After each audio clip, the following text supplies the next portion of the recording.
Bismillahirrahmanirrahim. Alhamdulillahi Rabbil Alameen. Alhamdulillahi nahmaduhu wa nasta'inuhu wa nastaghfiruhu wa nu'minu bihi wa natawakkalu alayhi wa na'udhu billahi min shururi anfusina min sayyiati a'malina may yahdihillahu fala mudilla lahu wa may yudlilhu fala hadiya lahu wa ashhadu an la ilaha illallah wahdahu la sharika lahu wa ashhadu anna Muhammadan abduhu wa rasuluhu amma ba'd. Faqad qala Allah ta'ala fil Qur'anil Kareem a'udhu billahi minash shaitanir rajim. Ya ayyuhalladhina amanu taqullaha haqqa tuqatih wa la tamutunna illa wa antum muslimun. Ya ayyuhan nas ittaqu rabbakumul ladzi khalaqakum min nafsin wahida wa khalaqa minha zawjaha wa bassa minhuma rijalan katsiran wa nisaa'a wattaqullaha alladzi tasaaluna bihi wal arham innallaha kana alaykum raqiba amma ba'd. மதிப்புக்குரிய தாய்மார்களே, சகோதரிகளே, இன்றைய பயான் நிகழ்ச்சியிலே நபி ஸல்லல்லாஹு அலைஹி வஸல்லம் அவர்களுடைய ஹிஜ்ரத் பயணம் என்ற ஒரு முக்கியமான வரலாற்று நிகழ்ச்சி சம்பந்தமான ஒரு விளக்கத்தை உங்களோடு இந்த நிகழ்ச்சியில் பகிர்ந்து கொள்ளலாம் என்று நான் ஆசைப்படுகிறேன். உங்களுக்கு தெரியும், நம்முடைய பயான் நிகழ்ச்சிகளில் அந்தந்த காலத்தில் தேவையான ரசூல் ஸல்லல்லாஹு அலைஹி வஸல்லமுடைய வரலாறுகள் வருகின்ற பொழுது அந்த வரலாறுகள் சம்பந்தமான விளக்கங்களை, அந்தந்த காலத்துக்கு பொருத்தமான விளக்கங்களை, வரலாற்று நிகழ்ச்சிகளை தலைப்பாக எடுத்து நாங்கள் பேசுவது வழக்கம். அந்த அடிப்படையில் ரசூலுல்லாஹ்வுடைய ஹிஜ்ரத்,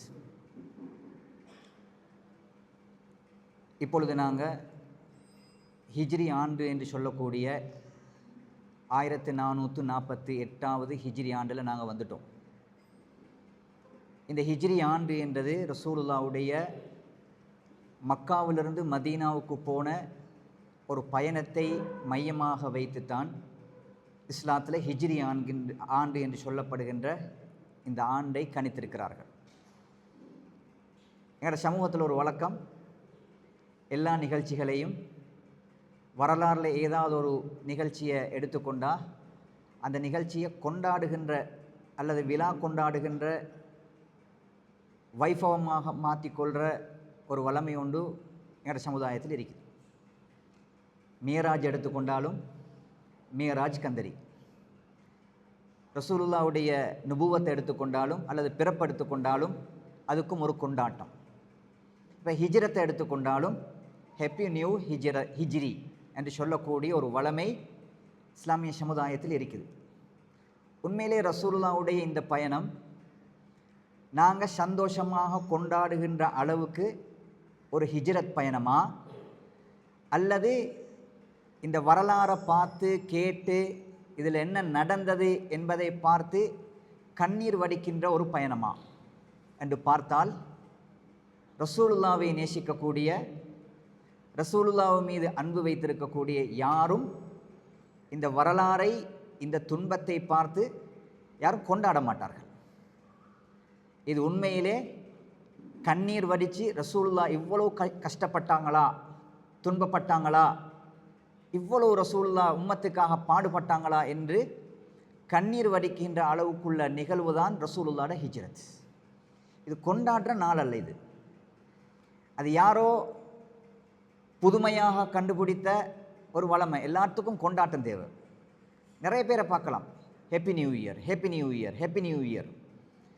யாரோ ஒரு சமுதாயம் யூத நசாராக்களுடைய சிந்தனையில் சிக்காகி எல்லாத்துக்கும் வாழ்த்து சொல்லுகின்ற ஒரு மோசமான அந்நிய கலாச்சார ஒரு நிலைக்கு நாங்கள் தள்ளப்பட்டுட்டோம். காரணம், வரலாறு தெரியும். ரசூலுல்லாஹ்வுடைய வரலாறை படிக்கலை, ரசூலுல்லாஹ்வுடைய ஹிஜ்ரத்தை படிக்கலை, அந்த ஹிஜ்ரத்தில் இருக்கக்கூடிய மன வழிகளை பற்றி தெரியலை. அப்படி தெரிஞ்ச ஒருத்தர் இதை கொண்டாட்டத்துக்குரிய நாளாக மாற்றிக்கொள்ள மாட்டார். இல்லை, நிறைய அழுகிறதுக்குரிய, கண்ணீர் வடிக்கிறதுக்குரிய சில சம்பவங்கள் இருக்கின்றன. அதே மாதிரி இதில் படிப்பதற்கு நிறைய சம்பவங்கள் இருக்கின்றன. ரசூலுல்லாஹ்வுடைய வரலாறு என்பது உண்மையிலே, நான் இதுக்கு முன்னுக்கும் சொல்லியிருப்பேன், கட்டாயமாக ஒவ்வொருவரும் ரசூலுல்லாவுடைய வரலாறை திருப்பி திருப்பி திருப்பி வாசிக்கணும், படிக்கணும். அதில் மிக முக்கியமான ஒரு புத்தகம் தான் அர் ரஹீக்குல் மக்தூம். டாட் டவுட்டில் எத்தனை பேர் வீட்டில் இருக்கோ தெரியாது. அர் ரஹீக்குல் மக்தூம் என்ற கிதாப் ரசூலுல்லாவுடைய வரலாறை பற்றி பேசக்கூடிய ஒரு புத்தகம். இது எந்த அளவுக்கு சிறப்பான புத்தகம் என்று சொன்னால், இது இந்தியாவில் இருக்கக்கூடிய முபாரக் ஃபூரி என்கின்ற ஒரு, நான் நினைக்கிறேன் சஃபியுர் ரஹ்மான் அல் முபாரக் ஃபூரி என்கின்ற ஒரு அறிஞர் எழுதின ஒரு கிதாபு. ரசூலுல்லாவுடைய வரலாறை முழுமையாக அழகாக ஒன்றும் மிஸ் ஆகாமல் யார் தொகுத்து எழுதி தருவார்கள் என்று சவுதி அரேபியா நாட்டில் ஒரு போட்டி நிகழ்ச்சி வச்சாங்க. அந்த போட்டி நிகழ்ச்சியில் நிறைய உலகத்தில் இருக்கக்கூடிய நிறைய ஸ்காலர்ஸ், அறிஞர்கள், படித்தவர்கள் ரசூலுல்லாவுடைய வரலாறை தொகுத்தாங்க. அந்த தொகுக்கப்பட்ட நிறைய நூற்றுக்கணக்கான தொகுப்புகளில் முதல் இடம் பிடித்த முதலாவது ப்ரைஸ் அடித்த ஒரு புத்தகம்தான் அர் ரஹீக்குல் மக்தூம் என்ற கிதாப். அரபில் வேணுமென்றால் அரபில் இருக்குது, இங்கிலீஷில் வேணுமென்றால் இங்கிலீஷில் இருக்குது, தமிழில் வேணுமென்றால் தமிழில் இருக்குது. இந்த வரலாற்று புத்தகம் நிறைய இடத்துல இல்லையாய்க்கும். இல்லாட்டி இஸ்லாமிக் புக் ஹவுஸ் போன்ற புத்தக கடைகளில் இது சம்பந்தமான புக்குகள் இருக்குது, கட்டாயம் எடுத்து வாசிங்க. ரசூலுல்லாவுடைய வரலாறை அழகாக ஒரு ஃபில்ம் ஒன்று பார்க்குற மாதிரி எங்களுக்கு அழகாக தொடராக சங்கிலி தொடராக சொல்லக்கூடிய ஒரு அழகான ஒரு புத்தகம். ரைட்ஸ். இப்போ ஹிஜ்ரத்தை பொறுத்த வகையில் அல்லாஹ்வுடைய சுன்னா என்றால் அல்லாஹ்வுடைய வளமையில் ஒன்று தான்.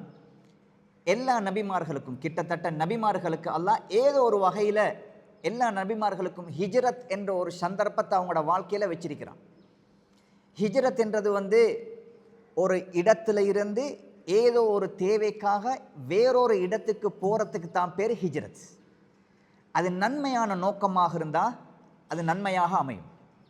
அது உலக நோக்கமாக இருந்தால் அது உலகத்தில் மட்டும்தான் வெளியிடாக இருக்கும். புகாரில் முதலாவது ஹதீஸ், எல்லா இபாதத்துகளுக்கும் அமல் தேவை, இஹ்லாஸ் தேவை என்று சொல்லக்கூடிய ஹதீஸ். இன்னமல் அமாலு பின்னியாத் ரசூலுல்லாஹ் சொன்னாங்க. எல்லா அமல்களையும் உங்களுடைய எண்ணத்தை பொறுத்து தான் நடக்கும். இன்னமல் அமாலு பின்னியாத் வ இன்னமா லிகுல்லி இம்ரிஇம் மா நவா. ஒவ்வொரு மனிதனும் அவன் நினைக்கிறது ஏதோ அதற்கேற்ற மாதிரி தான் கூலி கிடைக்கும். ஃபமன் கானத் ஹிஜ்ரத்துஹு இலல்லாஹி வரசூலிஹி. யாருடைய ஹிஜ்ரத், யார் ஒரு இடத்தை விட்டுட்டு இன்னொரு இடத்துக்கு போகிற நேரத்தில் அல்லாஹ்வுக்காகவும் அல்லாஹ்வுடைய ரசூலுக்காக வேண்டி போகிறாரோ அவருக்காக அந்த அந்த பயணத்தில் அது அல்லாஹ்வுக்காகவும் அல்லாஹ்வுடைய ரசூலுக்காக வேண்டிய நன்மை தான் அவருக்கு கிடைக்கும். ஒமன் கானத் ஹிஜ்ரத்துஹு லிதுன்யா அவ் இம்ரஅத்தின். ஒரு பெண்ணை அடைந்து கொள்ளத்துக்கோ அல்லது ஒரு உலக நோக்கத்துக்காக வேண்டி தாராவது ஹிஜ்ரத் போனால் அதுதான் கிடைக்கும். அதனால் ஹிஜ்ரத் என்பது ஒவ்வொருவருடைய நீயத்தை பொறுத்தது. இப்ராஹிம் அலைஹிஸ்ஸலாம் அவரும் ஹிஜ்ரத் பண்ணினார். அவர் பிறந்த ஊர் பெலஸ்தீன். பெலஸ்தீனில் இருந்து அல்லாஹு தாலா அவருக்கு கட்டளை போட்டான், உங்களோட பிள்ளையையும் மனைவியையும் கொண்டு வந்து மக்காவில் விடுங்க. பெலஸ்தீனை விட்டு ஹிஜ்ரத் வந்தார், மக்காவுக்கு வந்தார். மக்காவிலிருந்து ஈராக்குக்கு போனார். இதெல்லாம் ஹிஜ்ரத். நபி மூசா அலைஹிஸ்ஸலாம் மிஸ்ர் ஈஜிப்டில் வாழ்ந்தார்கள். ஈஜிப்டில் வாழ்ந்து ஃபிரௌனுக்கு பயந்து வேறொரு நாட்டுக்கு ஓடினார். நபி ஈசா அலைஹிஸ்ஸலாம் இன்னொரு நாட்டுக்கு போனார். நபி லூத் அலைஹிஸ்ஸலாம் இன்னொரு நாட்டுக்கு போனார். இதெல்லாம் ஹிஜ்ரத், நபிமார்களுடைய வரலாறுல ஹிஜ்ரத். ஆனால் ரசூல் ஸல்லல்லாஹு அலைஹி வஸல்லமுடைய ஹிஜ்ரத் என்பது ஏனைய நபிமார்களுடைய ஹிஜ்ரத்தையும் விட டிஃபரெண்ட்டானது, வித்தியாசம். ரசூலுல்லாஹ் ஹிஜ்ரத் போனது ஒரு இன்பத்தை அடைகிறதுக்கோ அல்லது எனக்கு இந்த ஊரில் வாழ இயலா, நான் சுகமான ஒரு வாழ்க்கையை தேடி போகணும், எனக்கு நிம்மதியான ஒரு வாழ்க்கை வேணும், எனக்கு இந்த துன்பத்தோட வாழலா, நிம்மதியும் ராஹத்தும் தேவையான ஒரு இடத்துக்கு போகணும் என்ற நோக்கத்தில் ரசூலுல்லாஹ் ஹிஜ்ரத் போகல. தன்னால் முடியுமான கஷ்டத்தை துன்பத்தை தாங்கி தாங்கி தாங்கி இயலாத கட்டம், இந்த மார்க்கத்துக்காக ரசூலுல்லாஹ் பட்ட கஷ்டங்களில் உயிர் போகின்ற அளவுக்கு கொடுமை, அந்த கொடுமையை தாங்கி தாங்கி அல்லாஹ் அனுமதி கொடுத்ததுக்கு பின்னால் அது வரைக்கும் ரசூலுல்லாஹ் தாங்கினாங்க. அல்லாஹ் அனுமதி கொடுத்ததுக்கு பின்னால் தான் ரசூல் ஸல்லல்லாஹு அலைஹி வஸல்லம் அவர்கள் ஹிஜ்ரத்துக்காக கால் வைத்தார்கள். இந்த ஹிஜ்ரத்தை பொறுத்த வகையில் நாங்கள் நினைக்கிற மாதிரி ஒரு ராகத்துக்காக ஒரு நிம்மதியை தேடி ரசூலுல்லாஹ் மதீனா போகல. என்னுடைய உம்மத் இந்த உம்மத்துக்கு இந்த மார்க்கம் போய் சேர வேண்டும், அதற்காக இந்த உலகத்தில் என்ன கஷ்டத்தையும் நான் தாங்கிக் கொள்வேன் என்று ரசூலுல்லாஹ் இருந்த வாழ்க்கை தான் மக்காட வாழ்க்கை. அப்படிதானே? இப்படி ஒரு ஹிஜ்ரத் ரசூலுல்லாஹ்வுடைய வாழ்க்கையில் நடக்கும் என்பதை ரசூலுல்லாஹ் கூட நம்பல்ல. ரசூலுல்லாஹ்வுக்கு நுபுவத் பட்டம் கிடைக்குது, 40வது வயசில் நுபுவத் பட்டம் கிடைச்சி ரசூலுல்லாஹ் மக்காவில் நடக்கக்கூடிய அந்த தீமையான காரியங்களை நினச்சி கவலைப்பட்டு இந்த மக்கள் திருந்த மாட்டாங்களான்னு ஹெராவுக்கு ஏறினாங்க. ஹெரா மலையில் ஏறிக்கொண்டு தியானம் செஞ்சாங்க. இந்த மனிதர்களை எப்படி திருத்துறது? மாது கொள்ளை, விபச்சாரம், மது, இப்படியான அநியாயம், இப்படியான ஒரு சமுதாயத்தில் வாழ்கிற நேரத்தில் இவங்க திருந்த மாட்டாங்களான்னு ரசூலுல்லாஹ் எண்ணி கவலைப்படுகின்ற நேரத்தில் தான் அல்லாஹ் நபித்துவத்தை கொடுத்தான். ஹெராவில் ரசூலுல்லாஹ் தனியே நிற்கிற நேரத்தில் ஜிப்ரீல் அலைஹிஸ்ஸலாம் வந்தார். ஜிப்ரீல் அலைஹிஸ்ஸலாம் வந்து என்ன சொன்னார்? பிரமாண்டமான உருவம், அது 600 இறக்க. ரசூலுல்லாஹ் முதலாவதாக ஜிப்ரீலை அவருடைய யதார்த்தமான உருவத்தில் முதலாவது கண்ட காட்சி. பயந்தாங்க ரசூலுல்லாஹ். பெரிய ஒரு உருவம் வந்து இக்ரா என்றார். நபியே நீங்கள் ஓதுங்கள். ரசூலுல்லாஹ் பயத்தில் சொன்னாங்க, மா நபி காரின், எனக்கு ஓத தெரியா அண்ணா. இக்ரா, நபியே நீங்கள் ஓதுங்கள். மா நபி காரின், எனக்கு ஓத தெரியா. இக்ரா, ஓதுங்கள் நபியே. மா நபி காரின், எனக்கு ஓத தெரியா என்று சொன்ன பொழுது ரசூலுல்லாஹ் அப்படியே கெட்டி அணைச்சாங்க. ஜிப்ரீல் கட்டி பிடிச்சி சொன்னாங்க, இக்ரா பிஸ்மி ரப்பிக்கல்லதி ஹலக் ஹலக்கல் இன்சான மின் அலக். அந்த இக்ராவுடைய சூரத்துல் இக்ரா உடைய 5 வசனம் முதலாவதாக ரசூலுல்லாஹ்வுக்கு இறங்குது. 5 வசனம் கொடுத்துட்டு ஜிப்ரீல் பெய்தார்.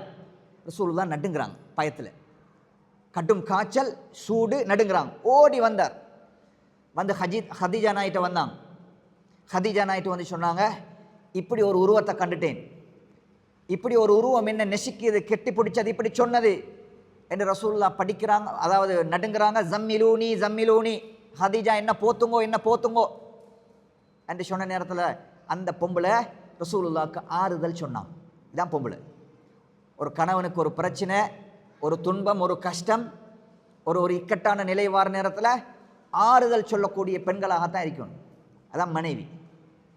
ரசூலுல்லாஹ் சொன்னாங்க, தன்னுடைய கணவரை பார்த்து சொன்னாங்க, கல்லா வல்லாஹி லா யுஹ்ஸிகல்லாஹு அபதா. முஹம்மதே, அருமை கணவரே, அல்லாஹ் ஒருபோதும் உங்களை கவலையில் ஆழ்த்த மாட்டான், துன்பம் தரமாட்டான். ஏனென்றால் நீங்கள் ஏழைகளுக்கு உதவி செய்கிறீர், நல்ல காரியங்களை ஏவுறீர், விருந்தாளிகளுக்கு நல்ல முறையில் விருந்து உபசாரம் செய்கிறீர். இந்த ஊரில் நீங்கள் அமீன், நம்பிக்கைக்குரியவர், உண்மையாளர் என்றெல்லாம் பட்டம் எடுத்தவர். இப்படியான ஒருவரை அல்லாஹ் ஒருபொழுதும் கேவலப்படுத்த மாட்டான் என்று கூட்டிக்கொண்டு போனாங்க. அவருடைய ஷாச்சாவின் மகனுக்கிட்ட, ஹதீஜா நாயுடைய ஷாச்சாட மகனுக்கிட்ட கூட்டு போனாங்க. அவருடைய பேர் வரக்கத் இப்னு நௌஃபல். அவர் யாருண்டா, அந்த காலத்தில் அதுக்கு முன்னால் உள்ள பழங்கால வேதங்களை படித்த ஒரு மனுஷர், நல்ல எடுக்கேட்டடான ஆள். முன்னைய காலத்தில் நபிமார்கள் வந்த வரலாறுகள், இஞ்சில் அது போன்ற வேதங்களை பற்றி நல்லா தெரிஞ்ச ஒரு ஆள், படித்த மனுஷன். அவர்கிட்ட பேசி சொன்னாங்க, ஹதீஜா நாயகி என்னோட சாச்சாட மகன், அது என் கணவருக்கு இப்படி ஒரு நிகழ்வு நடந்திருக்குது, இப்படி ஒருத்தர் வந்தாராம், இப்படி சொன்னாராம், கட்டி பிடிச்சாராம், இப்படி சொல்றார். அப்போ அவர் பழங்கால வேதத்தை பார்த்து விட்டு சொன்னார், ஓ, இது உங்கள்கிட்ட வந்திருக்கிறது யாரு தெரியுமா? மூசாவுடைய இறைவனிடத்திலிருந்து மூசாவுக்கு வகை கொண்டு வந்த ஒரு மலக்கு தான் இங்கே வந்திருக்கிறார். அல்லாஹ் உங்களை நபியாக தேர்வு செய்திருக்கிறார். நீங்கள் இந்த உலகத்துக்கு இறுதி நபியாக வந்திருக்கிறீர். இது உங்களுக்கு சுப செய்தி, நீங்கள் கவலைப்பட வேண்டாம், நீங்கள் இறை தூதராக ஆகிவிட்டீர்கள் என்று ஆறுதல் வார்த்தைகளையும் நன்மாராயத்தையும் வரக்கத் இப்னு நௌஃபல் ரசூல் ஸல்லல்லாஹு அலைஹி வஸல்லம் அவர்களுக்கு சொல்லி சொல்லி சொல்லி சொல்லி கடைசியாக சொன்னார்கள், யா லைத்தனி குந்து ஜஸ்ஆ இஸ் யுக்ரிஜுக கௌமுக. ரசூலுல்லாஹ் அவதானமாக கேட்டுக்கொண்டிருக்கிறாங்க சொல்றது. அந்த நேரத்தில் சொல்றார் கடைசியாக, முஹம்மதே, ஒரு காலம் வரும், அந்த காலத்தில் நான் உசுரோடு இருக்கணுமே, எனக்கு அல்லாஹ் உடம்புல பலத்தை சக்தியை தர வேணுமே, ஆனால் நான் உயிரோடு இருக்க மாட்டேன். ஒரு காலம் வரும், நான் உயிரோடு இருந்து உங்களுக்கு சப்போர்ட் பண்ணக்கூடிய ஒரு ஆளாக நான் இருக்கணுமே என்று நான் ஆசைப்படுறேன் என்றாங்க. சொல்லிட்டு சொன்னாங்க, எப்போ காலம் வரும் தெரியுமா? இது யுஹ்ரிஜுக கௌமுக, ஒரு காலம் வரும் இந்த மக்காவை விட்டு உங்களை, உங்களது மக்கள், உங்களது கௌம், உங்களது சமுதாயம் இந்த ஊரை விட்டு விரட்டுவார்கள். ரசூலுல்லாஹ்க்கு ஆச்சரியமானது. இந்த சமுதாயம் இந்த ஊரை விட்டு என்ன விரட்டுவார்களா? அவ்வளோ நல்ல விஷயத்துக்கும் என்னத்தான் கூப்பிடுறாங்க. 2 பேருக்கு இடையில சண்டேண்டா நான் தான் நீதிபதி. இந்த உலகத்தில் நல்லது பேசணுமாக இருந்தால் அஸ்ஸாதிக் அல் அமீன் என்று அந்த நாளில் பேர் பெற்ற ஒரு மனிதர் முகம்மது மட்டும்தான். அவர் ஏதாவது ஒரு விஷயத்துக்கு அழைப்பு கொடுத்தாரண்டா, அனௌன்ஸ்மெண்ட் பண்ணினார் என்றால் ஹாதா முஹம்மத் பேசுகிறார் ஓடுங்கள் என்று சொல்லுகின்ற அளவுக்கு நல்ல பேர் இருந்த நிலையில் ரசூலுல்லாஹ்வுக்கு கிடைக்கிறது தகவல் என்ன தெரியுமா? தீர்க்க தரிசனம் என்ன தெரியுமா? ஒரு காலம் வரும், அந்த காலத்தில் உங்கள் சமுதாயம் உங்களை இந்த மக்காவிலிருந்து விரட்டுவார்கள். ரசூலுல்லாஹ் ஆச்சரியப்பட்டாங்க அந்த நேரத்தில். அந்த விரட்டுகின்ற சந்தர்ப்பம்தான் ரசூலுல்லாஹ்வோட வாழ்க்கையில் நடந்த ஹிஜ்ரத். இந்த ஹிஜ்ரத் சாதாரணமாக எடுத்தோம் கவிழ்த்தோம் என்று ரசூலுல்லாஹ் ஓடலை அல்லது போகலை. ரசூல் ஸல்லல்லாஹு அலைஹி வஸல்லம் அவர்கள் இந்த மார்க்கத்தை மக்காவில் சொல்கிறாங்க. சொச்சமான ஆட்கள் தான் ஏற்றுக்கொள்கிறார்கள். அதை தாண்டி ரசூலுல்லாஹ் பட்ட துன்பம் கஷ்டம் எல்லாம் சாதாரணமான துன்பம் அல்ல. கடைசியாக ரசூலுல்லாஹ் ஹிஜ்ரத் போகிறதுக்கு முன்னால் கூட ரசூலுல்லாஹ் காபாவில் மக்காவில் ஹரத்தில் தொழுது கொண்டிருக்கிறாங்க. 7 பேர் சேர்ந்து ரசூலுல்லாஹ்வுடைய களத்தில் பாஞ்சு நெசிக்கிறாங்க. களத்தை மூச்சு திணறுகின்ற அளவுக்கு ரசூலுல்லாவை அதாவது களத்தை நெசிக்கினாங்க. அந்த நேரத்தில் ரசூலுல்லாஹ் மூச்சு திணறி கத்தினார்கள். ஃபாத்திமா நாயகி ஓடி வந்து சொன்னார்கள், வா கர்ப அபா, என் வாப்பாவுக்கு இவ்வளோ கஷ்டமா, என் வாப்பாவுக்கு இவ்வளோ துன்பமா என்று கேட்டார்கள். அப்போ சொன்னாங்க ரசூலுல்லாஹ், யா ஃபாத்திமா லா கர்பலி அபீக பஅதல் யௌம், இதுதான் கடைசியாக உன் வாப்பா பட போகிற கஷ்டம். உன் வாப்பாவுக்கு கஷ்டம் என்பது இந்த நாள் தான் கடைசி, இதுக்கு பின்னால் கஷ்டம் வராது என்பதை ரசூல் ஸல்லல்லாஹு அலைஹி வஸல்லம் அவர்கள் கடைசியாக கூட சொன்னாங்க. அவ்வளோ கஷ்டம் துன்பம். அவங்களுக்கு துணையாக இருந்த எத்தனையோ பேர் இழந்த நிலையில தான் நாங்கள் இதுக்கு முன்னுக்கு பார்த்தோம். அல்லாஹு தாலா அந்த நபியை ஆறுதல் படுத்துறதுக்காக யாருமே ஆறுதல் சொல்ல முடியாத நாளில் ஹதீஜா நாயகி அன்பு மனைவி சப்போர்ட்டாக இருந்தவங்க மரணிச்சு போகிறாங்க. அபு தாலிப் தன்னுடைய அப்பா மரணிச்சு போகிறாங்க. அவருக்கு பொடிகார்டாக இருந்தவர் அவர் இருக்கிறதுனால ரசூலுல்லாவுக்கு துன்பம் குறைவு. ரசூலுல்லாவுடைய 52வது வயது, 52வது வயதில் 2 பேர் மரணிச்சு போனால் ஆமுல் ஹுசுன், கவலை ஆண்டு. ரசூலுல்லாவுக்கு ரொம்ப துன்பம். அல்லாஹ் ஆறுதல் படுத்தினான், வானத்துக்கு எடுத்து மியராஜில் ஆறுதல் படுத்தி அல்லாஹ் உலகத்துக்கு அனுப்பினான். இருந்தும் ரசூல் ஸல்லல்லாஹு அலைஹி வஸல்லம் அவர்கள் அதையும் தாண்டினார்கள். தாண்டி தன்னுடைய மார்க்கத்தை சொல்றதுக்கு ஒரு நம்பிக்கையான, ஒரு பாதுகாப்பான ஒரு இடம் கிடைக்காதா என்று ரசூலுல்லாஹ் ரோட் வீதியில் எல்லா இடத்துலையும் ரசூலுல்லாஹ் என்ன செஞ்சாங்க, திரிஞ்சாங்க. அதனால தான் தாயிஃபு போனார். தாயிஃபுக்கு போயிட்டு, மக்கால தான் எனக்கு இடம் இல்லை, இந்த பக்கத்தில் இருக்கிற தாயிஃபு வாசிகள் எனக்கு உதவி செய்வார்கள். ரசூலுல்லாஹ் உதவி தேடி போனார்கள். அங்கேயும் அடித்தாங்க. அடிக்கிறது மட்டுமல்ல, கேவலப்படுத்தினாங்க. பெண்களை விட்டு, சின்ன பிள்ளைகளை விட்டு ரோட்டில் 2 பகுதிகளையும் விட்டு கல்லாலும் பொல்லாலும் அடித்தார்கள். அடித்த உடனே ரசூலுல்லாவுடைய தலையில் ஒரு கல் பட்டு ரத்தம் பீரிட்டு வந்து உடம்பு முழுக்க ரத்தம் கக்கியது. அவரோடு கூட போன ஸைத் இப்னு ஹாரிஸா என்ற நபித்தோழர் சொல்கிறார், ரசூலுல்லாவை அடிக்கிறாங்க, நான் வலதால் இடதால் முன்னால் பின்னால் எவ்வளோதான் நான் தாங்க. ரசூலுல்லாஹ் ஒரு தோட்டத்தில் இறங்கினார்கள். அல்லாஹ்ட்ட முறைப்பாடு செஞ்சாங்க, யா அல்லாஹ், அல்லாஹும்ம இலைக்க அஷ்கு துஃப குவதி வ கில்லத ஹீலதி வ ஹவானி அலன் நாஸ். யா அல்லாஹ், என்னை மன்னிச்சுக்கோ, நான் செஞ்ச குறையோ தெரியாது, நீ என்ன தண்டிக்கிறோ தெரியாது, எனக்கு சரியாக இந்த மார்க்கத்தை எத்தி வைக்கிறதுல நான் ஏதாவது குறைவிட்டேனோண்டு நீ என்ன குத்தம் பிடிக்கிறோ தெரியாது என்று அல்லாஹ்ட்ட தன்னை முறைப்பாடு செய்த நேரத்தில் கூட ஜிப்ரீல் அலைஹிஸ்ஸலாம் வந்தார். அல்லாஹ்வுடைய தூதருக்கு சலாம் சொன்னார். சொல்லிவிட்டு சொன்னார்கள், யா முஹம்மத், என்னோடு மலக்குக்கு பொறுப்பான 2 மலக்குமார்கள் வந்திருக்கிறார்கள். நீங்க இப்ப சொன்னால், நீங்க இப்ப அல்லாஹ்ல கேட்டால், நீங்க ஆமோதிச்சால் இந்த 2 பேர்களையும், இந்த தாயிஃபையும் மக்காவையும் சேர்த்து அல்லாஹ் நெசுக்கி விடுவான். முடிச்சு, நீங்க ஒரு அனுமதி தான் தரும். உங்களுடைய மனக்குமுறலை அல்லாஹ் கேட்டு விட்டான், நீங்க செல்றதா முடிவு என்ற நிலையில் கூட ரசூல் ஸல்லல்லாஹு அலைஹி வஸல்லம் அவர்கள் சொன்னார்கள், லா, இல்லை. இப்போது உள்ளவர்கள் இந்த மார்க்கத்தை விளங்கிக் கொள்ளாவிட்டாலும் இதற்கு பின்னால் வரக்கூடியவர்கள் என்னுடைய மார்க்கம் அவர்களுக்கு போய் சேர்ந்து அல்லாஹ்வை வணங்கக்கூடிய சமுதாயம் இந்த பூமியில் இந்த இடத்தில் உருவாகுவார்கள் என்று ரசூலுல்லாஹ் ஆசை வச்சாங்க. அவ்வளோ இரக்கமான ஒரு மனுஷன். குர்ஆன் என்ன சொல்கிறது நபியை பார்த்து? லக்கத் ஜாஅக்கும் ரசூலுன் மின் அன்ஃபுசிக்கும் அஸீஸுன் அலைக்கும். மனிதர்களே, ஒரு நபி உங்களுக்கு வந்திருக்கிறார், உங்களிலிருந்து ஒரு நபி வந்திருக்கிறார். அஸீஸுன் அலைக்கும் ஹரீஸுன், உங்கள் விடயங்களில். அந்த நபி எப்படிப்பட்டவர் தெரியுமா? உங்கள் விடயங்களில் அவர் மிக ஆர்வமாக இருக்கிறார். எங்கட விஷயத்தில் அவர் ஒரு கவனம் இருக்கு.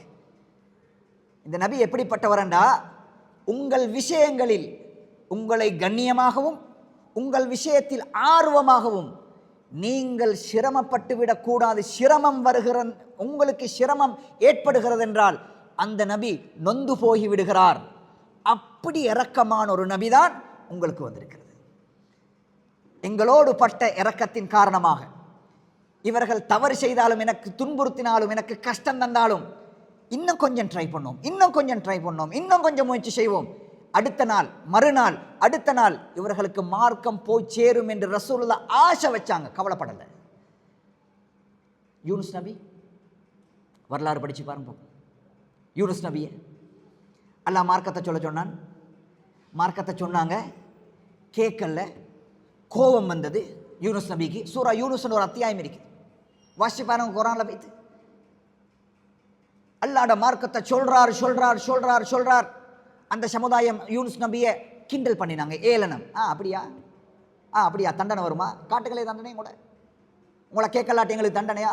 பாப்போமே கூட தண்டனை வர சொல்லுங்களேன் அப்படி என்று ஏளனம் பண்ணினாங்க. நபிக்கு கோபம் வந்தது. யூனுஸ் நபி தன்னுடைய சமுதாயத்தோடு கோபப்பட்டார். கோபப்பட்டு என்ன செஞ்சார்? பதுவா செஞ்சுட்டு வெளியாகினார் அந்த ஊர்லேருந்து. யா அல்லாஹ், இவங்களை அழிச்சு போடு. குர்ஆனில் அல்லாஹ் சொல்கிறான், அல்லாஹ்வுடைய தூதருக்கு ஞாபகப்படுத்துகிறான், வதன் நூன், நபியே, நூன் என்ற மீனுடைய ஆளை பற்றி உங்களுக்கு தெரியுமா? இஸ்ஸஹப முகாதிபன், தன்னுடைய சமுதாயத்தோடு கோபப்பட்டு அவர் வெளியில வந்துட்டார். ஃபதன்ன அல்லன் நக்திர அலைஹி, அவர் நினைச்ச மாதிரி வெளியில வந்தார். எங்கட கட்டளையை அவர் பார்க்கல. அவர் எங்களுக்கு பிடிச்ச 7 ஆண்டு நினைச்சு கொண்டார் போல. அதனால தான் மீனுடைய வயிற்றில் அவரை உள்ளுக்கு அனுப்பி அவரை சோதிச்சோம். நபியுடைய வார்த்தையை கேட்கல என்றதுக்காக வேண்டி நபி கோபப்பட்டு வெளியில வந்தார். நபி நூஹ் அலைஹிஸ்ஸலாம் 950 வருஷம் அந்த சமுதாயத்தில் மார்க்கத்தை சொல்றாரு சொல்றாரு சொல்றாரு சொல்றாரு. சொச்சமான ஆட்கள் மட்டும்தான் கேட்டாங்க. கோபம் வந்தது நபிக்கு.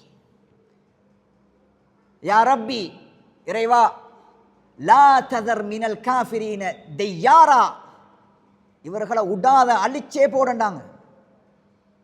ரசூலுல்லாஹ் அந்த அளவுக்கு இந்த நூஹும் அலைஹிஸ்ஸலாத்து வஸ்ஸலாம், யூனுஸ் அலைஹிஸ்ஸலாம், இவங்க பட்ட கஷ்டம் இருக்கிறது. இதையும் ரசூலுல்லாஹ் பட்ட கஷ்டத்தையும் கம்பேர் பண்ணினா ரசூலுல்லாஹ்வுடைய கஷ்டத்தில் கொஞ்சத்தை கூட அவங்க படலை.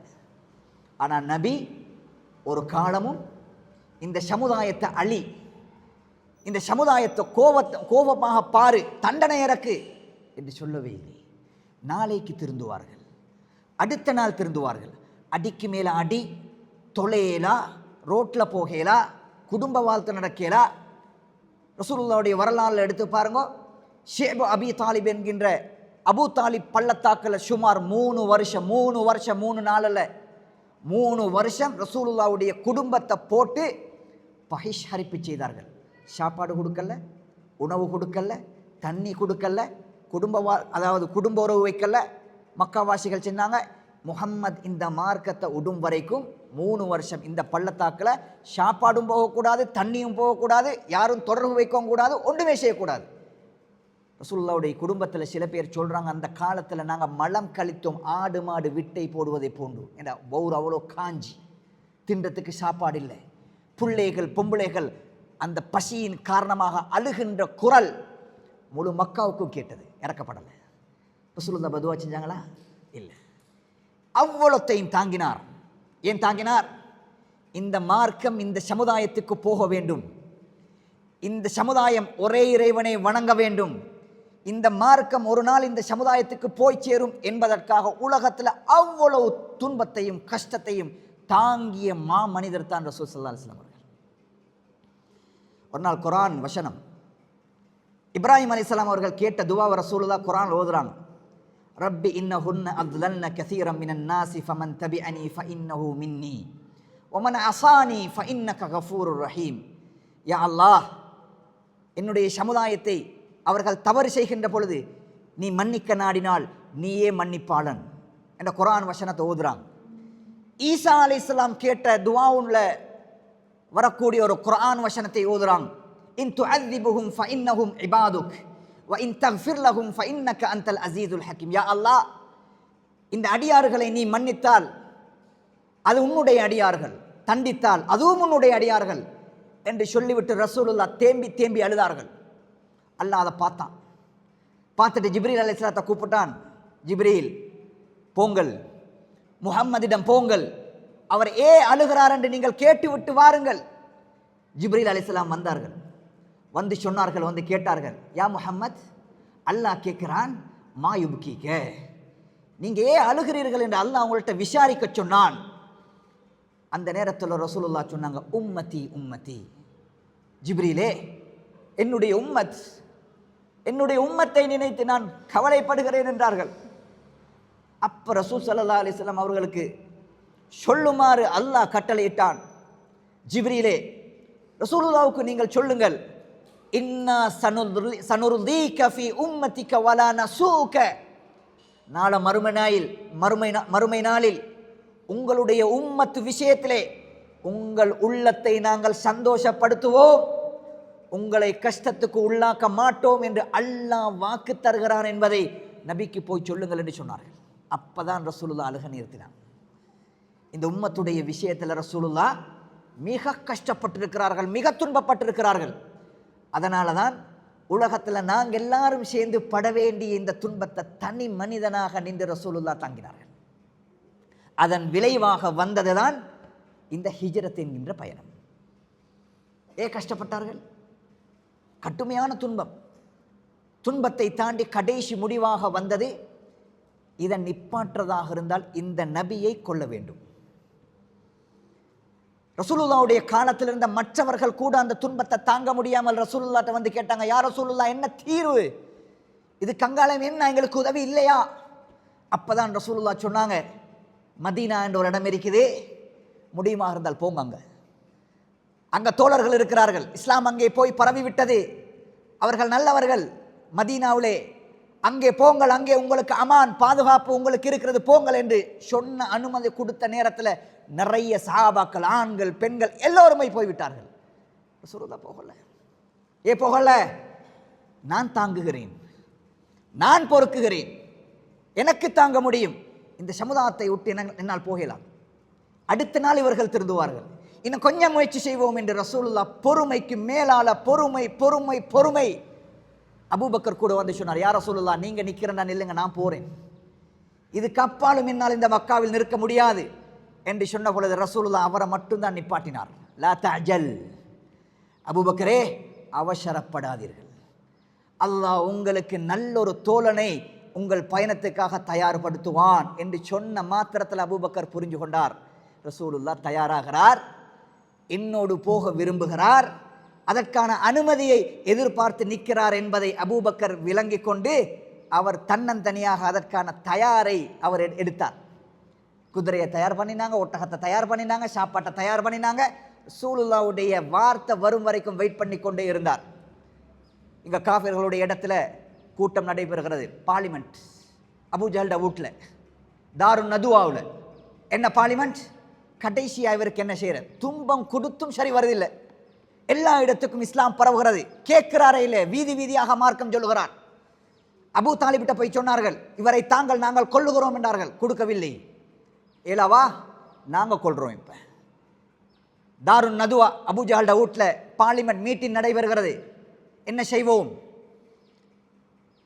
ஒருத்தர் சொல்றார் ஹிஜ்ரத்தோட ஆரம்பம், ஒருத்தர் சொல்றார் இவர் ஒரு ரூமில் போட்டு அடைச்சி மூச்சு திணற இவரை கொள்ளும். மீட்டின் நடைபெறுகிறது. மக்காவிலே இல்லாத ஒரு மனிதர் அந்த மீட்டினுக்கு வாரார். மக்காவில் இல்லாத ஒரு மனுஷன், ஒருத்தருக்கும் தெரியா. யார் அவர்? ஷைத்தான் மனித வடிவத்தில் வந்தான். ரசூலுல்லாஹ் சொல்றாங்க, அந்த மீட்டினுக்கு ஷைத்தான் மனித வடிவத்தில் வந்தான். இந்த மீட்டின் சரியான முடிவை எடுக்க வேண்டும் என்பதற்காக ஷைத்தான் ரசூலுல்லாவை கொல்வதற்காக மஷூரா கொடுப்பதற்காக வந்தான். எல்லாரும் கேட்டாங்க, யார் நீ? நான் மிச்ச தூரமான ஒரு இடத்துல வந்திருக்கிறேன், உங்களோட மீட்டிங் நடக்கிறது என கேள்விப்பட்டது. சரியான முடிவு பிழையாக கூடாது என்பதற்காக நல்ல முடிவை தெரிவு செஞ்சு தாரத்துக்கு நான் இந்த இடத்துல வந்தேன் என்றான். அதில் ஒருத்தர் கருத்து சொன்னார், இவரை ரூமில் போட்டு மூடி மூச்சு திணற இவர் சாகட்டும் என்று சொன்னார்கள். ஷைத்தான் சொன்னான், மனித வடிவத்தில் வந்து ஷைத்தான், இல்லை பிழை. சில நேரத்தில் இவருடைய தோழர்கள் ஊட்டோடச்சி ஆளை வெளியில் எடுக்க சான்ஸ் இருக்கி, சாக மாட்டார். ரெண்டாவது கருத்து சொன்னார்கள், இவரை இப்படியே தூக்கி கொண்டு போய் கண்ணுக்கு காணாத இடத்துல தூக்கி வீசிட்டு வருவோம் இவரை. அப்ப அந்த ஷைத்தான் சொன்னான், இல்லை, சான்ஸ் குறவு. சில நேரம் இவரோட ஆட்கள் கண்டுபிடிச்சு இவரை காப்பாற்றக்கூடும் என்றார்கள். மூணாவது ஒருத்தர் சொன்னார், அப்ப கொண்டு போட்டுரும். அப்பதான் சொன்னான், லக்கது அசபுத்தும், இப்பதான் சரியான முடிவு வந்திருக்கு. மூணு கருத்துல சரியான முடிவு இதுதான். அப்போ ஒரு கேள்வி வந்தது, யாரு கொள்ற? பூனைக்கு மணி கட்டுறது யாரு? ஏன்னா அந்த காலத்துல தாரி சரி ஒருத்தரை கொண்டா அந்த குடும்பம் பழிவாங்கும், கொண்டவண்ட குடும்பத்தை பழிவாங்கும். அப்படி ஒரு பழிவாங்கல் சிஸ்டம் ஒன்று அங்கே இருந்துச்சு ஜாகிலியா காலத்துல. யாரோ ஒருத்தன் என்ன கொண்டு வந்தா ஏண்ட குடும்பம் கொண்டவனுக்கு பழிவாங்கும், ஏதோ ஒரு சந்தர்ப்பத்தில் பழிவாங்கும். பழிக்கு பழி என்று இந்த ஊர் இரத்த வெள்ளமாகவே ஓடும். ஒத்தர் கொண்டால் பிரச்சனை. அப்போ ஒரு கருத்து சொன்னா, நீங்கள்லாம் எத்தனை குடும்பம்? 12 குடும்பம். 12 குடும்பத்திலிருந்தும் ஒவ்வொரு வாலிபர்கள் வாருங்கள், 12 பேர் சேருங்கள். 12 பேரும் ஒரே அடியாக நபி வெளியே வரும், முஹம்மது வெளியே வரும் பொழுது ஒரே அடியாக வெட்டுங்கள். 12 பேரையும் பழி வாங்குவதற்கு இந்த மக்களை யாருமே இல்லை. தனியாக வெட்டினா தான் பிரச்சனை, கூட்டாக வெட்டினால் க்ளோஸ், ஒரு பிரச்சனையும் வராது. முடிவு தீர்க்கமானது. நபியை கொள்வதாக தாருன் நதுவா பார்லிமெண்ட்ல முடிவாகியது. 12 கோத்திரத்திலிருந்தும் 12 வாலிபர்கள் முன்னுக்கு வந்தார்கள். நாளைக்கு இரவு வெளியில நபி வார நேரத்தில், முஹம்மது வார நேரத்தில் எல்லாரும் ஒரே நேரத்தில் பாஞ்சி நபியை கொல்வது திட்டம் தீர்த்தாச்சு. வானத்திலிருந்து அல்லாஹ் பார்க்குறான், நபியை பாதுகாக்கணும். ஜிப்ரீல் அலைஹிஸ்ஸலாம் வருகிறார் ஒரு வசனத்தோடு, இது யம்குரு பிக்கல்லதீன கஃபரு லியுஸ்பிதூக அவ் யுக்ரிஜூக அவ் யக்துலூக் வயம்குரூன வயம்குருல்லாஹ் வல்லாஹு கைருல் மாக்கிரி. நபியே, பார்லிமெண்ட்ல முடிவாகிறது, பார்லிமெண்ட்ல பேசுகிறார்கள். உங்களை ஒரு ரூம்ல போட்டு மூச்சு திணறி சாகடிக்கும் என்று நினைக்கிறார்கள், அல்லது உங்களை ஊரை விட்டு தொலை தூரத்தில் கொண்டு போய் வீசி விடுவோம் என்று நினைக்கிறார்கள், அல்லது உங்களை கொல்லுவதற்காக திட்டமிட்டுகிறார்கள், சதி செய்கிறார்கள். அவர்களுடைய சதியை அல்லாஹ் முறியடிப்பான். சதி தீட்டுவரில் சதியை முறியடிப்பவர்களில் அல்லாஹ் மிக தேர்ச்சி பெற்றவன் என்று ஜிப்ரீல் அலைஹிஸ்ஸலாத்துடைய வசனம் வருகிறது. வந்த உடனே ரசூலுல்லாவுக்கு ஜிப்ரீல் அலைஹிஸ்ஸலாம் சொல்லுகிறார், நபியே, இன்றைய இரவு நீங்கள் இந்த இடத்திலே உங்கள் வீட்டில் நீங்கள் தங்காதீர்கள். அல்லாஹ் உங்களுக்கு மக்காவை விட்டு மதீனாவுக்கு ஹிஜ்ரத் போறதுக்கான அனுமதியை தந்துட்டான், நீங்க மக்கா விட்டு வெளியாகுங்கண்டா. காலையில் ரசூல் ஸல்லல்லாஹு அலைஹி வஸல்லம் அவர்கள் காபாவுக்கு வந்தார்கள். வந்து சொன்னார்கள், காபாவுடைய திரைச்சிலை பிடித்தார்கள்.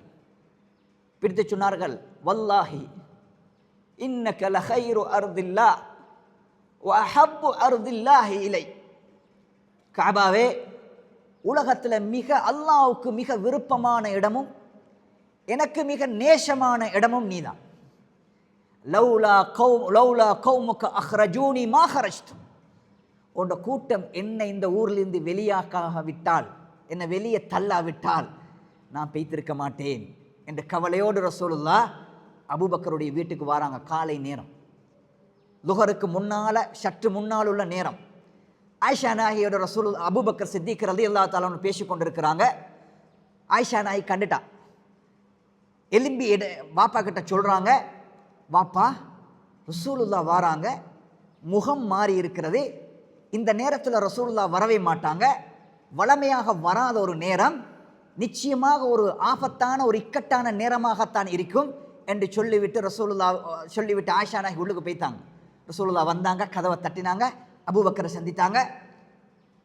அபூபக்கரை பார்த்து சொன்னாங்க, அபூபக்கரே, ஒரு ரகசிய செய்தி, அது உங்களோட ரகசியமாக தான் பேசணும்.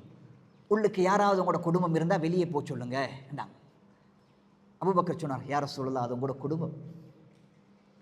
என்கிட்ட எப்படி ரகசியமோ அதே மாதிரி அந்த ரகசியத்தை பேணக்கூடியவங்க தான் உங்களோட பிள்ளைகமாய் தான், உங்களோட சகோதரி மாய் தான். அது பயப்படுவானா? நீங்கள் உங்களோட ரகசியத்தை சொல்லுங்க. அல்லாஹ் அனுமதி தந்து விட்டானா என்று அவரே கேட்டான். ஆம் அபூபக்கரே, அல்லாஹ் அனுமதி தந்து விட்டான். ரிஃப்கத்தை யா ரசூலல்லாஹ், உங்களோடு துணையாக வருவதையா நீங்கள் எதிர்பார்க்கிறீர்கள் என்று கேட்ட பொழுது ரசூல் ஸல்லல்லாஹு அலைஹி வஸல்லம் அவர்கள் சொன்னார்கள், ஆம். அல்லாஹ்வுடைய தூதர் சொன்னார்கள், அல்லாஹ் உங்களோடு எனக்கு போவதற்கான அனுமதியை தந்து விட்டான். ரசூல் ஸல்லல்லாஹு அலைஹி வஸல்லம் அவர்கள் ஹிஜ்ரத்துக்கு தயாராயினார்கள், குதிரை எல்லாத்தையும் தயார்படுத்தினார்கள். போவதற்கான ஏற்பாடு இப்போ நடக்குது. இரவு நேரம் ரசூல் ஸல்லல்லாஹு அலைஹி வஸல்லம் அவர்களுக்கு கட்டளை, இன்றைய இரவு நீங்கள் தங்கக்கூடாது உங்களோட வீட்டில். இன்றைய இரவு உங்களுக்கு கொலை முயற்சிக்கான நாள். நீங்கள் இந்த இரவு மக்கா விட்டு வெளியில் போகணும். அலியை கூப்பிட்டார்கள். அலியை கூப்பிட்டு சொன்னாங்க, இந்த இடத்துல நீங்கள் படுங்க, நிச்சயமாக அல்லாஹ் எந்த தீங்கையும் உங்களுக்கு நடக்காமல் அல்லாஹ் பாதுகாப்பான். எவருதான் முயற்சி செஞ்சாலும் இந்த இடத்துல நீங்கள் படுங்கள், அல்லாஹ் உங்களை பாதுகாப்பான். இரவு நேரமாகிறது.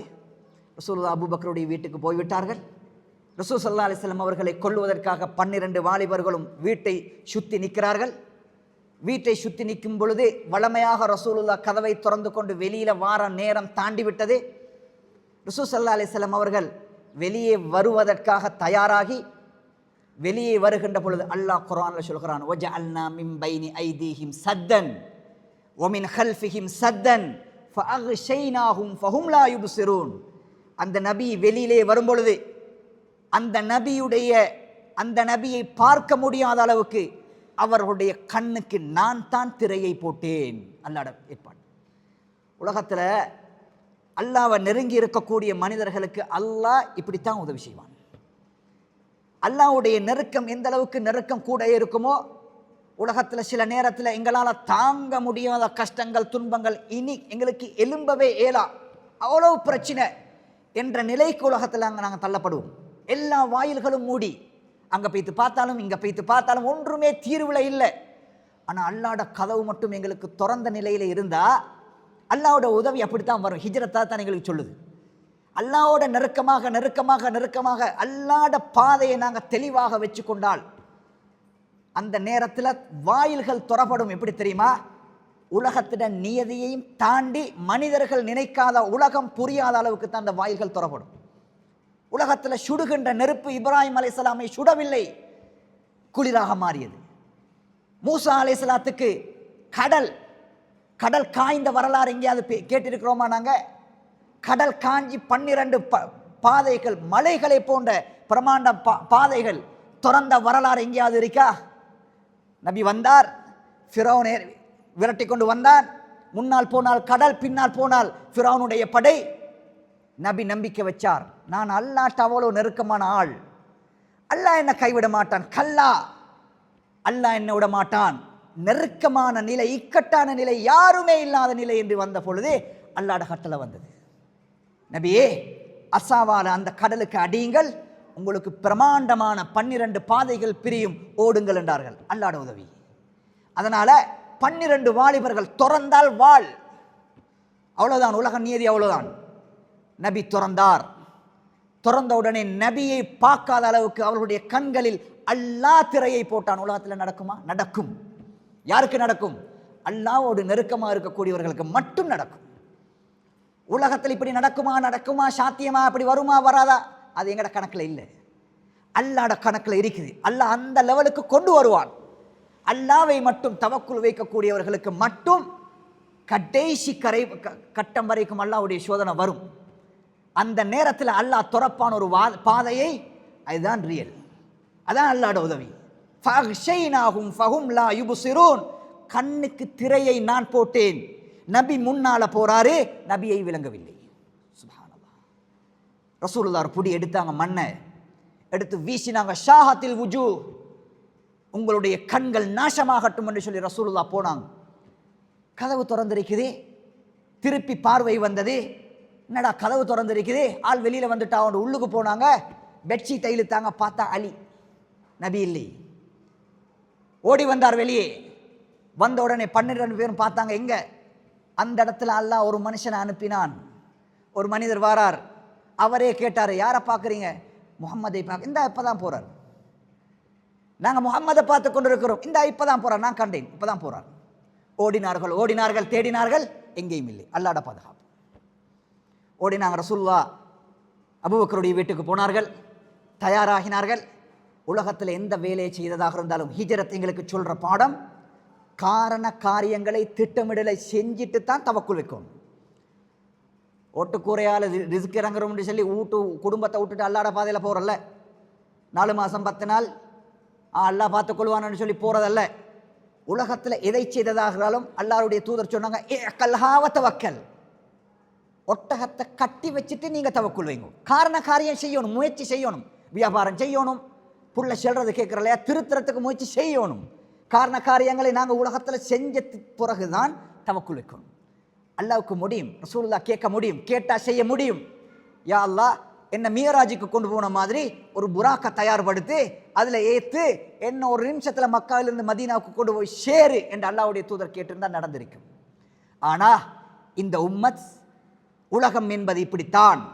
மனுஷன் முயற்சி செய்யணும், துன்பத்தை தாண்டணும், இதெல்லாம் இருக்குது. தவக்குல் என்று சொல்லி ஒன்று இருக்குது. அதுக்கு பின்னால் தான் அல்லாஹ்வுடைய உதவி. எல்லாத்தையும் படித்து தந்த வரலாறு தான் ஹிஜ்ரத். சொல்லா போகிறாங்க, போய்விட்டு பார்த்தாங்க, இந்த பாதையால் இப்போ நான் போக ரெடி ஆயினா என்ன பிடிப்பாங்க. நேர மதீனா என்றால் மதீனாவுடைய ரூட்டில் நேராக போகாமல் பின்னுக்கு போனாங்க. ரசூலுல்லாஹ் பேக் சைட் பெய்த்து ஒழிச்சாங்க ஒரு ஒரு ஒரு ஒரு குகையில். அதுதான் சவுர் குகை. உம்ராக்கு போனவங்க எல்லாருக்கும் தெரியும், போவாங்க அந்த இடத்துக்கு. சவுர் என்கின்ற குகை. மதீனா நேர இருக்கிறேன்னா இது பின்னால் பெய்த்து ரசூலுல்லாஹ் சவுருக்கு ஏறினாங்க. ஏறுறதாக இருந்தால் அது இப்பவும் விஷ ஜந்துக்கள், பாம்புகள், புப்பூச்சிகள் எல்லாம் நிறைஞ்ச இடம். அல்லாஹ்வுடைய தூதர் அவரை அல்லாஹ் பாதுகாக்கணும், அல்லாஹ்வுடைய கட்டளை சவுருக்கு ஏறினார்.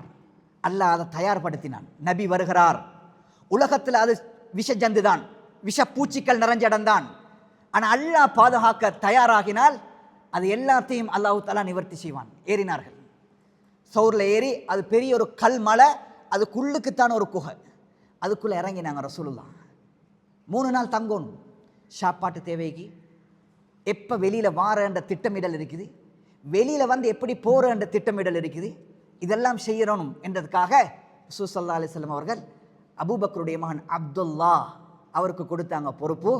நீங்கள் ஒவ்வொரு நாளும் பகல் நேரத்தில் மக்கால நின்றுட்டு இரவு நேரத்தில் நீங்கள் சவுருக்கு வரணும். மக்காவாசிகள் என்ன பேசிக்கொள்கிறார்கள் என்ற தகவல் எனக்கு வரும். சுபகு நேரமாகிறதுல அப்துல்லா என்ன செய்வாரண்டா, அபூபக்கருடைய மகன், அந்த குடும்பமே இருக்குதே, அபூபக்கர் சித்திக் ரலியல்லாஹு தஆலாவுடைய குடும்பம் லேசிமாஷான குடும்பம் அல்ல. இன்னும் மிச்சம் பேசணும், டைம் போகுது. ரைட், லேசிமாஷான குடும்பம் அல்ல. அதனால தான் ரசூலுல்லாஹ் கடைசி மரணிக்கிற நேரத்தில், மரணிக்கிறதுக்கு 2 நாளைக்கு முன்னால் சொன்னாங்க, மரண படுக்கையில் மஸ்ஜிது நபவியில் எல்லா கதவுகளையும் பார்த்து சொன்னாங்க, ஒவ்வொருவரும் வருகின்ற இந்த கதவுகளை மூடுங்க. உமர் வருகின்ற, அலி வருகின்ற, உஸ்மான் வருகின்ற எல்லாட வாயிலை மூடி, அபூபக்கர் வருகின்ற வாயிலை மட்டும் திறந்து வையுங்கள், அதை மூடாதீர்கள். ஏன் தெரியுமா? அபூபக்கர், நான் எல்லாரும் எனக்கு செஞ்ச சேவைக்கு நான் எல்லோருக்கும் பிரதி உபகாரம் செய்து விட்டேன். இந்த அபூபக்கர் செஞ்ச உதவிக்கு நான் இன்னும் என்னால் பிரதி உபகாரம் செய்ய முடியாது, அதை என்னால் மறக்க முடியாது. அதனால் அவர் வருகின்ற அந்த வாயிலை நீங்கள் மூடாதீர்கள் என்று ரசூல் ஸல்லல்லாஹு அலைஹி வஸல்லம் அவர்கள் சொன்னார்கள். அந்த அளவுக்கு சேவை செஞ்ச ஒரு குடும்பம் தான் அபூபக்கர் சித்திக் ரலியல்லாஹு அன்ஹு. அப்துல்லா இரவு நேரத்தில் ரசூலுல்லாவோட சவுரில் படுப்பார்கள். சுபஹாகிறதுக்கு முன்னால், காலையில் சூரியன் உதிக்கிறதுக்கு முன்னால் மக்காவுக்கு இறங்கி விடுவார்கள். யாரும் சந்தேகம் வரக்கூடாது. மக்காவில் பகலில் என்ன நடக்கிறது, ரசூலுல்லாஹ் பற்றி என்ன திட்டம் போடுகிறாங்கன்ற தகவல் எல்லாம் சேர்த்து கொண்டு திரும்பி ராவைக்கு சவுருக்கு போவார்கள். இப்படி தகவல் பரிமாறுகின்ற வேலையை அப்துல்லா செஞ்சார். அஸ்மா பின்த் அபூபக்கர் ரலியல்லாஹு தஆலா அன்ஹா, அஸ்மா ரலியல்லாஹு தஆலா தாரு ஆஷா நாஹிட தாத்தா. இந்த உலகத்தில் சுமார் 100 வருஷம் வாழ்ந்த பொம்பளை. நான் நசீஹத்தாக சொல்கிறேன், முடியுமாக இருந்தால் இந்த பொம்பளையோட வரலாறை நீங்கள் கொஞ்சம் தேடி படித்து பாருங்க. நெட்டில் தேடுவோம். அஸ்மா பின்த் அபூபக்கர் எவ்வளோ வீரமான பொம்பளை தெரியுமா? சுப்ஹானல்லாஹ், ஒரு வீரமான ஒரு பொம்பளை. 90 வயசுலேயும் அநியாயக்காரன ஆட்சிக்கு முன்னால் பேய்த்து உலுக்கி பேசிய ஒரு பொம்பளை, அவ்வளோ வீரமான ஒரு பொம்பளை. இவ என்ன செஞ்சா? ஹிஜ்ரத்தின் போது இவ தான் சாப்பாடு தயார்படுத்தி ரசூலுல்லாவுக்கும் அபூபக்கர் தன்னுடைய தந்தைக்கும் சாப்பாடு கட்டி அனுப்புவார்கள். சாப்பாடு டிரான்ஸ்ஃபர் பண்ணுற வேலையை இந்த பொம்பளை செஞ்சாங்க. ஆமிர் இப்னு ஃபுஹைரா அபூபக்கர் ரலியல்லாஹு தஆலாவுடைய ஒரு கூலியால் இவருக்கு கொடுத்த வேலை, அந்த சோறு குகைக்கு வருகின்ற வழியில் ஆடு மேய்க்க விட்டாங்க. அவர்கிட்ட ஆடு இருந்துச்சு, ஆடு மேய்க்க சொன்னாங்க. காரணம், ரசூலுல்லாஹ் வார போகிற ரோட்டில், பாலைவன ரோட், காலச்சு படும், காலச்சை தேடிக்கொண்டு சில நேரம் இடத்தை தேடலாம். ரசூலுல்லாஹ் வார போகிற ரோட், அப்துல்லா வார போகிற ரோட், காலச்சை பார்த்து சில நேரம் குறைஷிகள் என்னை தேடி வரலாம். காலச்சை அழிக்கிற வேலையை ஆட்டிடையர்களுக்கு ஆட்டை மேய் விட சொன்னாங்க அந்த ஏரியாவில். இப்படி சாதாரணமாக அல்லாட்ட மட்டும் தவக்குல வச்சுட்டு காரண காரியங்கள் செய்யாமல் ரசூலுல்லாஹ் சௌருக்கு போகல, எல்லா ஏற்பாடையும் செய்தார்கள். 3 நாள் தங்கினாங்க மக்காவில். இங்கே பெரிய கொண்டாட்டம். முகம்மது தப்பி விட்டார், தலையை கொண்டு வரவருக்கு 100 ஒட்டகம். 100 ஒட்டகம் என்ற சாதாரணமாக லைஃப் டைம் செட்டில். ஒரு ஒட்டகம்ன்றது ஒரு பென்சிட விலை, 100 பென்சிட விலை, கோடான கோடி. அவருடைய தலை வேணும். தலையை கொண்டு வந்தவர்களுக்கு 100 ஒட்டகம். ஹவா பிடிச்சவனுகள், உலகத்தில் ஆசை பிடிச்சவன்கள், சந்து பொந்து மலை அங்க இங்க எல்லா இடத்துலையும் இப்ப முகம்மதை தேடுகின்ற வேட்டை நடக்குமா? அங்கொத்தன் அவன் ததுபீர் நடக்கிறது. இந்த நபியை பாதுகாக்கணும். சந்து பொந்து பாம்புகள் இறைக்கக்கூடிய இடத்துல 3 நாள் அல்லாஹு தஆலா அந்த நபியை தங்க வச்சான். ரசூலுல்லாஹ் படுக்கிறாங்க. படுக்கிற நேரத்தில் அபூபக்கர் சித்திக் ரலியல்லாஹு தஆலாவுடைய மடியில் படுக்கிறாங்க. அபூபக்கர் சித்திக் ரலியல்லாஹு தஆலா பார்க்குறாங்க, ரசூலுல்லாஹ்வுக்கு சேஃபான இடமா. உள்ளுக்கு போயிட்டு தன்னுடைய கையால் அந்த சவுர் குகைக்குள்ளே உள்ள இடத்தை தயார்படுத்தி, யா ரசூலல்லாஹ், அதாவது பூச்சி புழுக்கள் உங்களை தின்றக்கூடாது, அந்த அளவுக்கு இறக்கம் ரசூலுல்லாஹ்வோட, நான் தயார்படுத்துகிறேன், அப்போ நீங்கள் வாங்கன்னு கூப்பிட்டாங்க. எல்லாத்தையும் தயார்படுத்தி தான் ரசூலுல்லாஹ் உள்ளுக்கு எடுத்தாங்க. எடுத்து ரசூலுல்லாஹ் தூங்குறதுக்கு தலைவாணி இல்லை, அபூபக்கருடைய மடியில் தூங்கினார். தூங்குகின்ற பொழுது 2 பொந்து 2 சில்லு விளங்குகிறது. அடைப்பதற்காக ஒன்றும் இல்லை. ஒன்றில் தன்னுடைய ஆடையில் ஒரு துண்டை பிச்சு அடைச்சாரு, மற்றத்தில் காலை வச்சு கொண்டார். ஒரு விஷ ஜந்திர் அபூபக்கர் சித்திக்குடைய காலை அப்படி குத்தியது. அதனுடைய விஷம் ஏறி தாங்க முடியாமல் கண்ணீர் வந்தது. கண்ணீர் வடிஞ்சி ரசூலுல்லாவுடைய மூச்சில் முகத்தில் விழுந்தது. ரசூலுல்லாஹ் முழிச்சாங்க. மாயுபக்கிக்கையா அபூபக்கர், அபூபக்கர் ஏன் அழுகிறீர்? யா ரசூலுல்லாஹ், ஏதோ என்று என்னை தீண்டி விட்டது. ரசூலுல்லாஹ் அந்த இடத்த கேட்டாங்க. தன்னுடைய முபாரக்கான எச்சிலை எடுத்து அந்த இடத்துல வச்சாங்க. உடனே குணமாகியது. 3வது நாள் சவுர்லேருந்து வெளியே வரணும். அபூபக்கர் சொல்லுகிறார், என்ற காதுக்கு கேட்குது, குதிரைகள் ஒட்டகங்களுடைய கால் சத்தம் எங்களுக்கு கேட்குது. ஓ, தேடி வந்துட்டானுகள், இடத்தை கண்டுபிடிச்சிட்டானுகள், சவுர் குகைக்கு மேலால் வந்துட்டானுகள். அபூபக்கரோ ரசூலுல்லாஹ் தலையை தூக்கி பார்த்தா காலடி சத்தம், காலுகள் நடமாறுகின்ற அந்த காட்சி இவங்கள் பார்க்கிறார்கள்.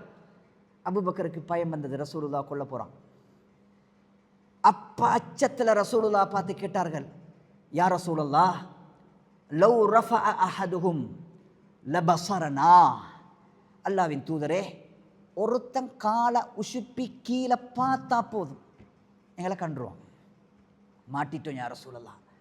ரசூலுல்லாஹ் அப்படி முதுவை தட்டிட்டு சொன்னாங்க, யா அபூபக்கர், மா தன்னுக பிஸ்னீனி அல்லாஹு சாலிசுஹுமா, 2 பேரோட சேர்ந்து 3வதாக அல்லாஹ் இருக்கும் பொழுதே நீ எப்போ கவலைப்படணும்?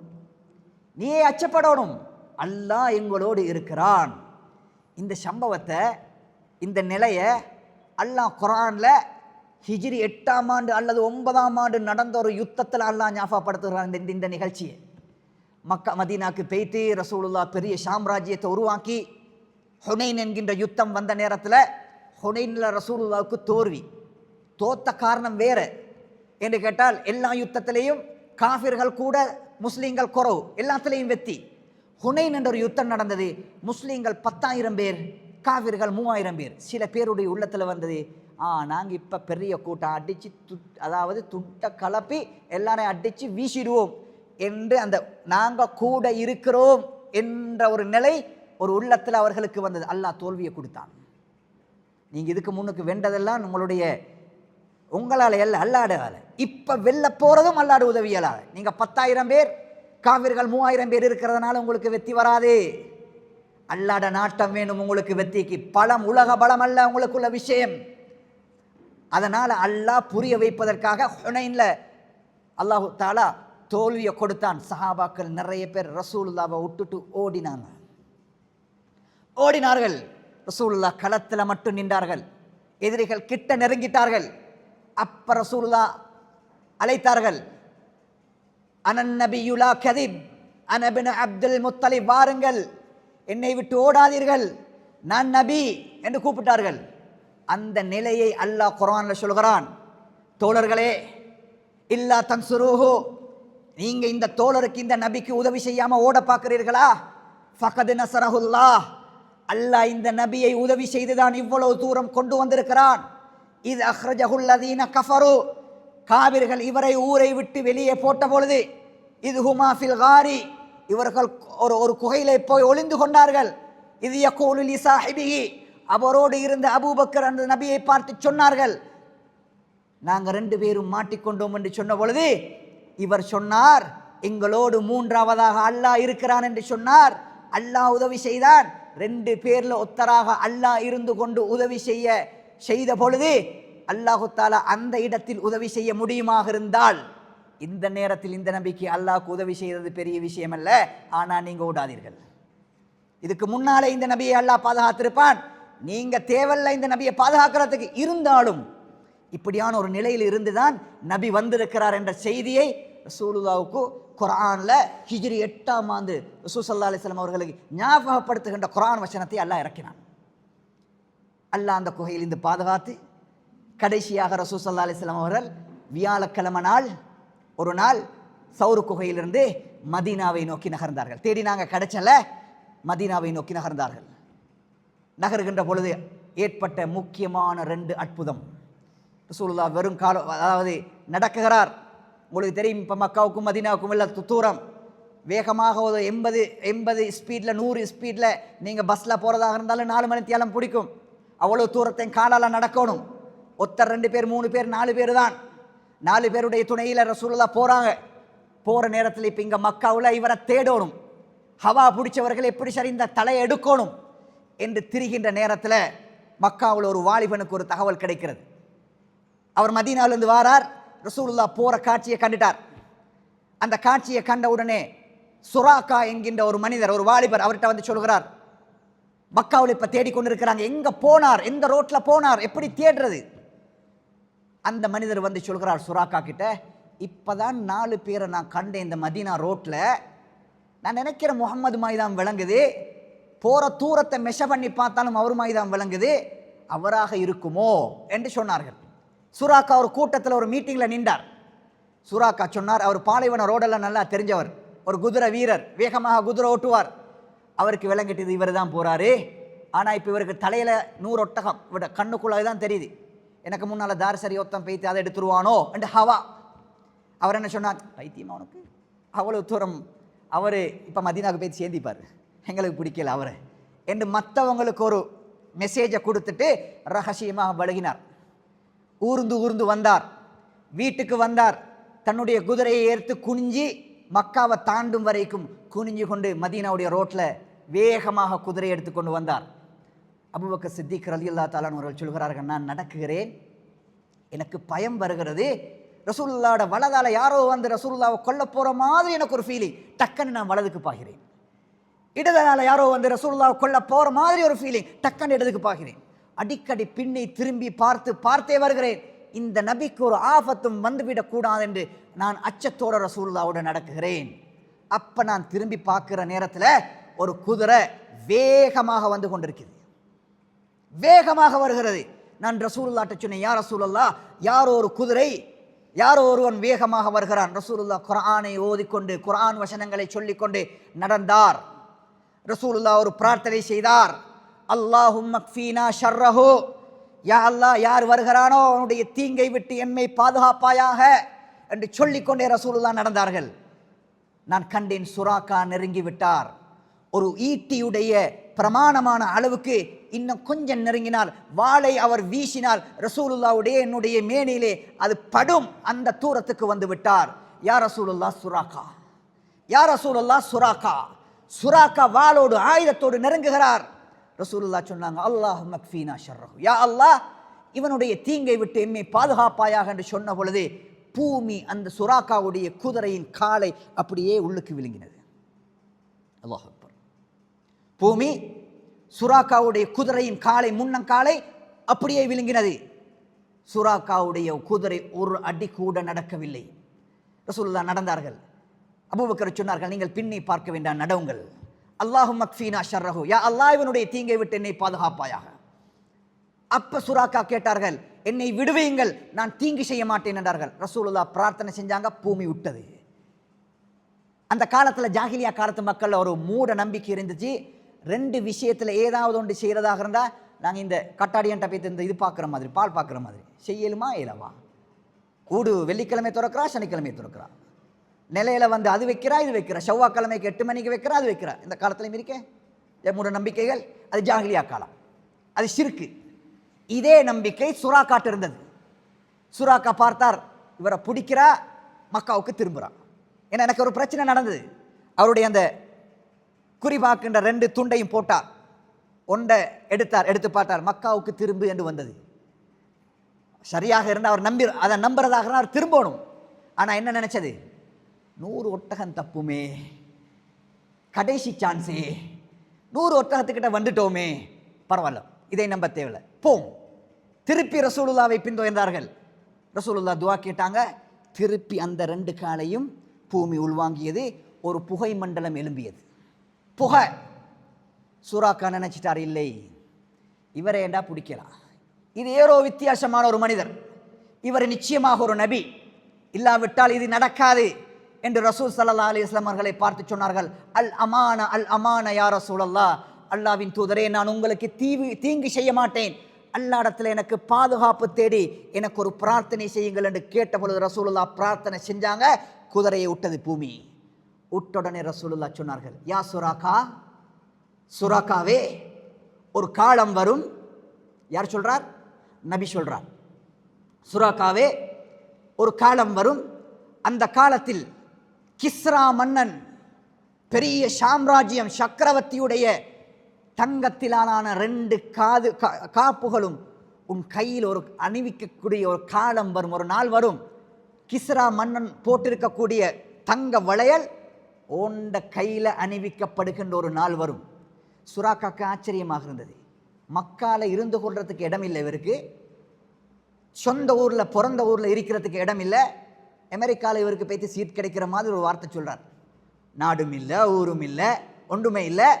எனக்கு ஒரு காலத்தில் கிஸ்ரா மன்னன், பெரிய அமெரிக்கா சாம்ராஜ்யம் ஒரு மன்னன், அவன் போட்ட காப்பு என்ற கையில் அணிவிக்கப்படும் என்று இவர் சொல்கிறார் என்று ஆச்சரியமாக இருந்தது. ஆனால் உண்மையிலே நடந்தது. அல்லாஹ்வுடைய தூதர் சொன்ன நன்மாராயம். ரசூலுல்லாஹ் மரணிக்கிறாங்க. அபூபக்கருடைய ஆட்சி வருகிறது, ரலியல்லாஹு அன்ஹு. உமர் ரலியல்லாஹு அன்ஹுடைய ஆட்சி வருகிறது. இஸ்லாமிய சாம்ராஜ்யம் பெறுகிறது. கிஸ்ரா மன்னனுடைய நாட்டில் முஸ்லீம்கள் யுத்தம் செய்கிறார்கள். கிஸ்ரா மன்னன் பிடிக்கப்படுகிறான்.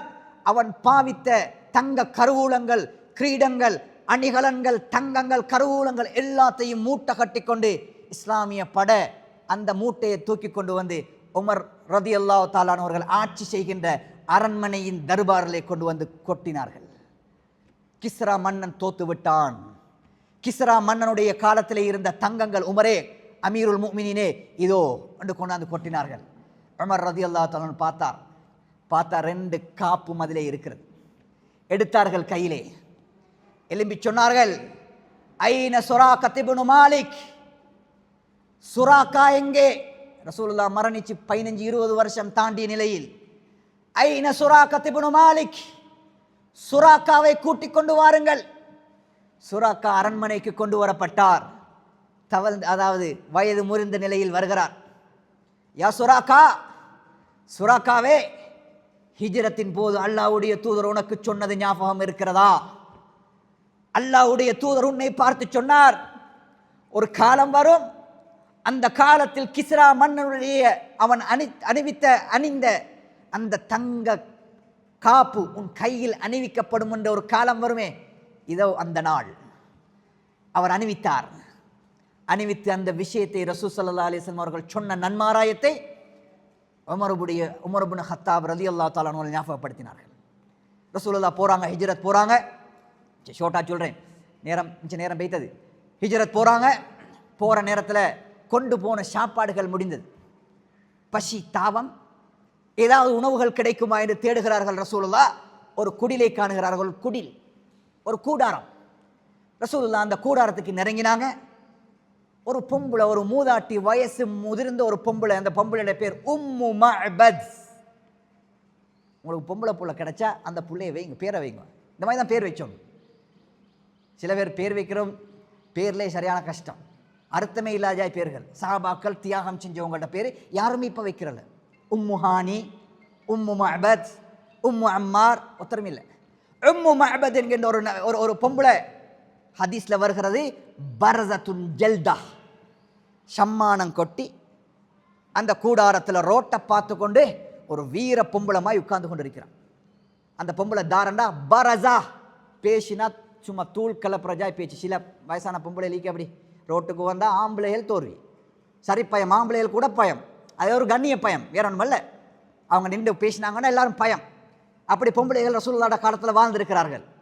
ஹவுலா பின்த் ஸஅலபா என்ற ஒரு பொம்பளை அதட்டி கேட்பார்கள். உமருடைய ஆட்சி காலத்தில், உமரே பொம்பளையோட விஷயத்தில் நீ எப்படி கை வைப்பாய்? அவர் அமீருல் முஃமினீன், இவங்க வயசாக கூனி குளிஞ்ச ஒரு பொம்பளை, ஆனால் தைரியம். அதட்டி கேட்கக்கூடிய பொம்பளைகள் வாழ்ந்த மாதிரி உம்மு மஅபதும் சம்மானம் கொட்டிய நிலையில் ஒரு வீரமான ஒரு பொம்பளமாக இருந்து கொண்டிருந்தாங்க. ரசூலுல்லாஹ் கிட்ட வாங்கினாங்க.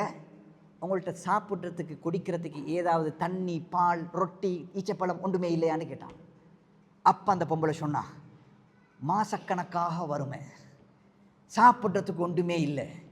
எங்களோட ஒட்டகங்கள் கூட வறுமையின் காரணமாக இறைச்சி இல்லாமல் எலும்பும் தோளுமாய் ஆகிய நிலையில் மேய பெய்திருக்கிறது, எங்கள்கிட்ட ஒன்றுமே இல்லை. அந்த பொம்பளை எப்படிப்பட்ட பொம்பளை என்றா சரியான தர்மம் செய்யக்கூடிய பொம்பளை.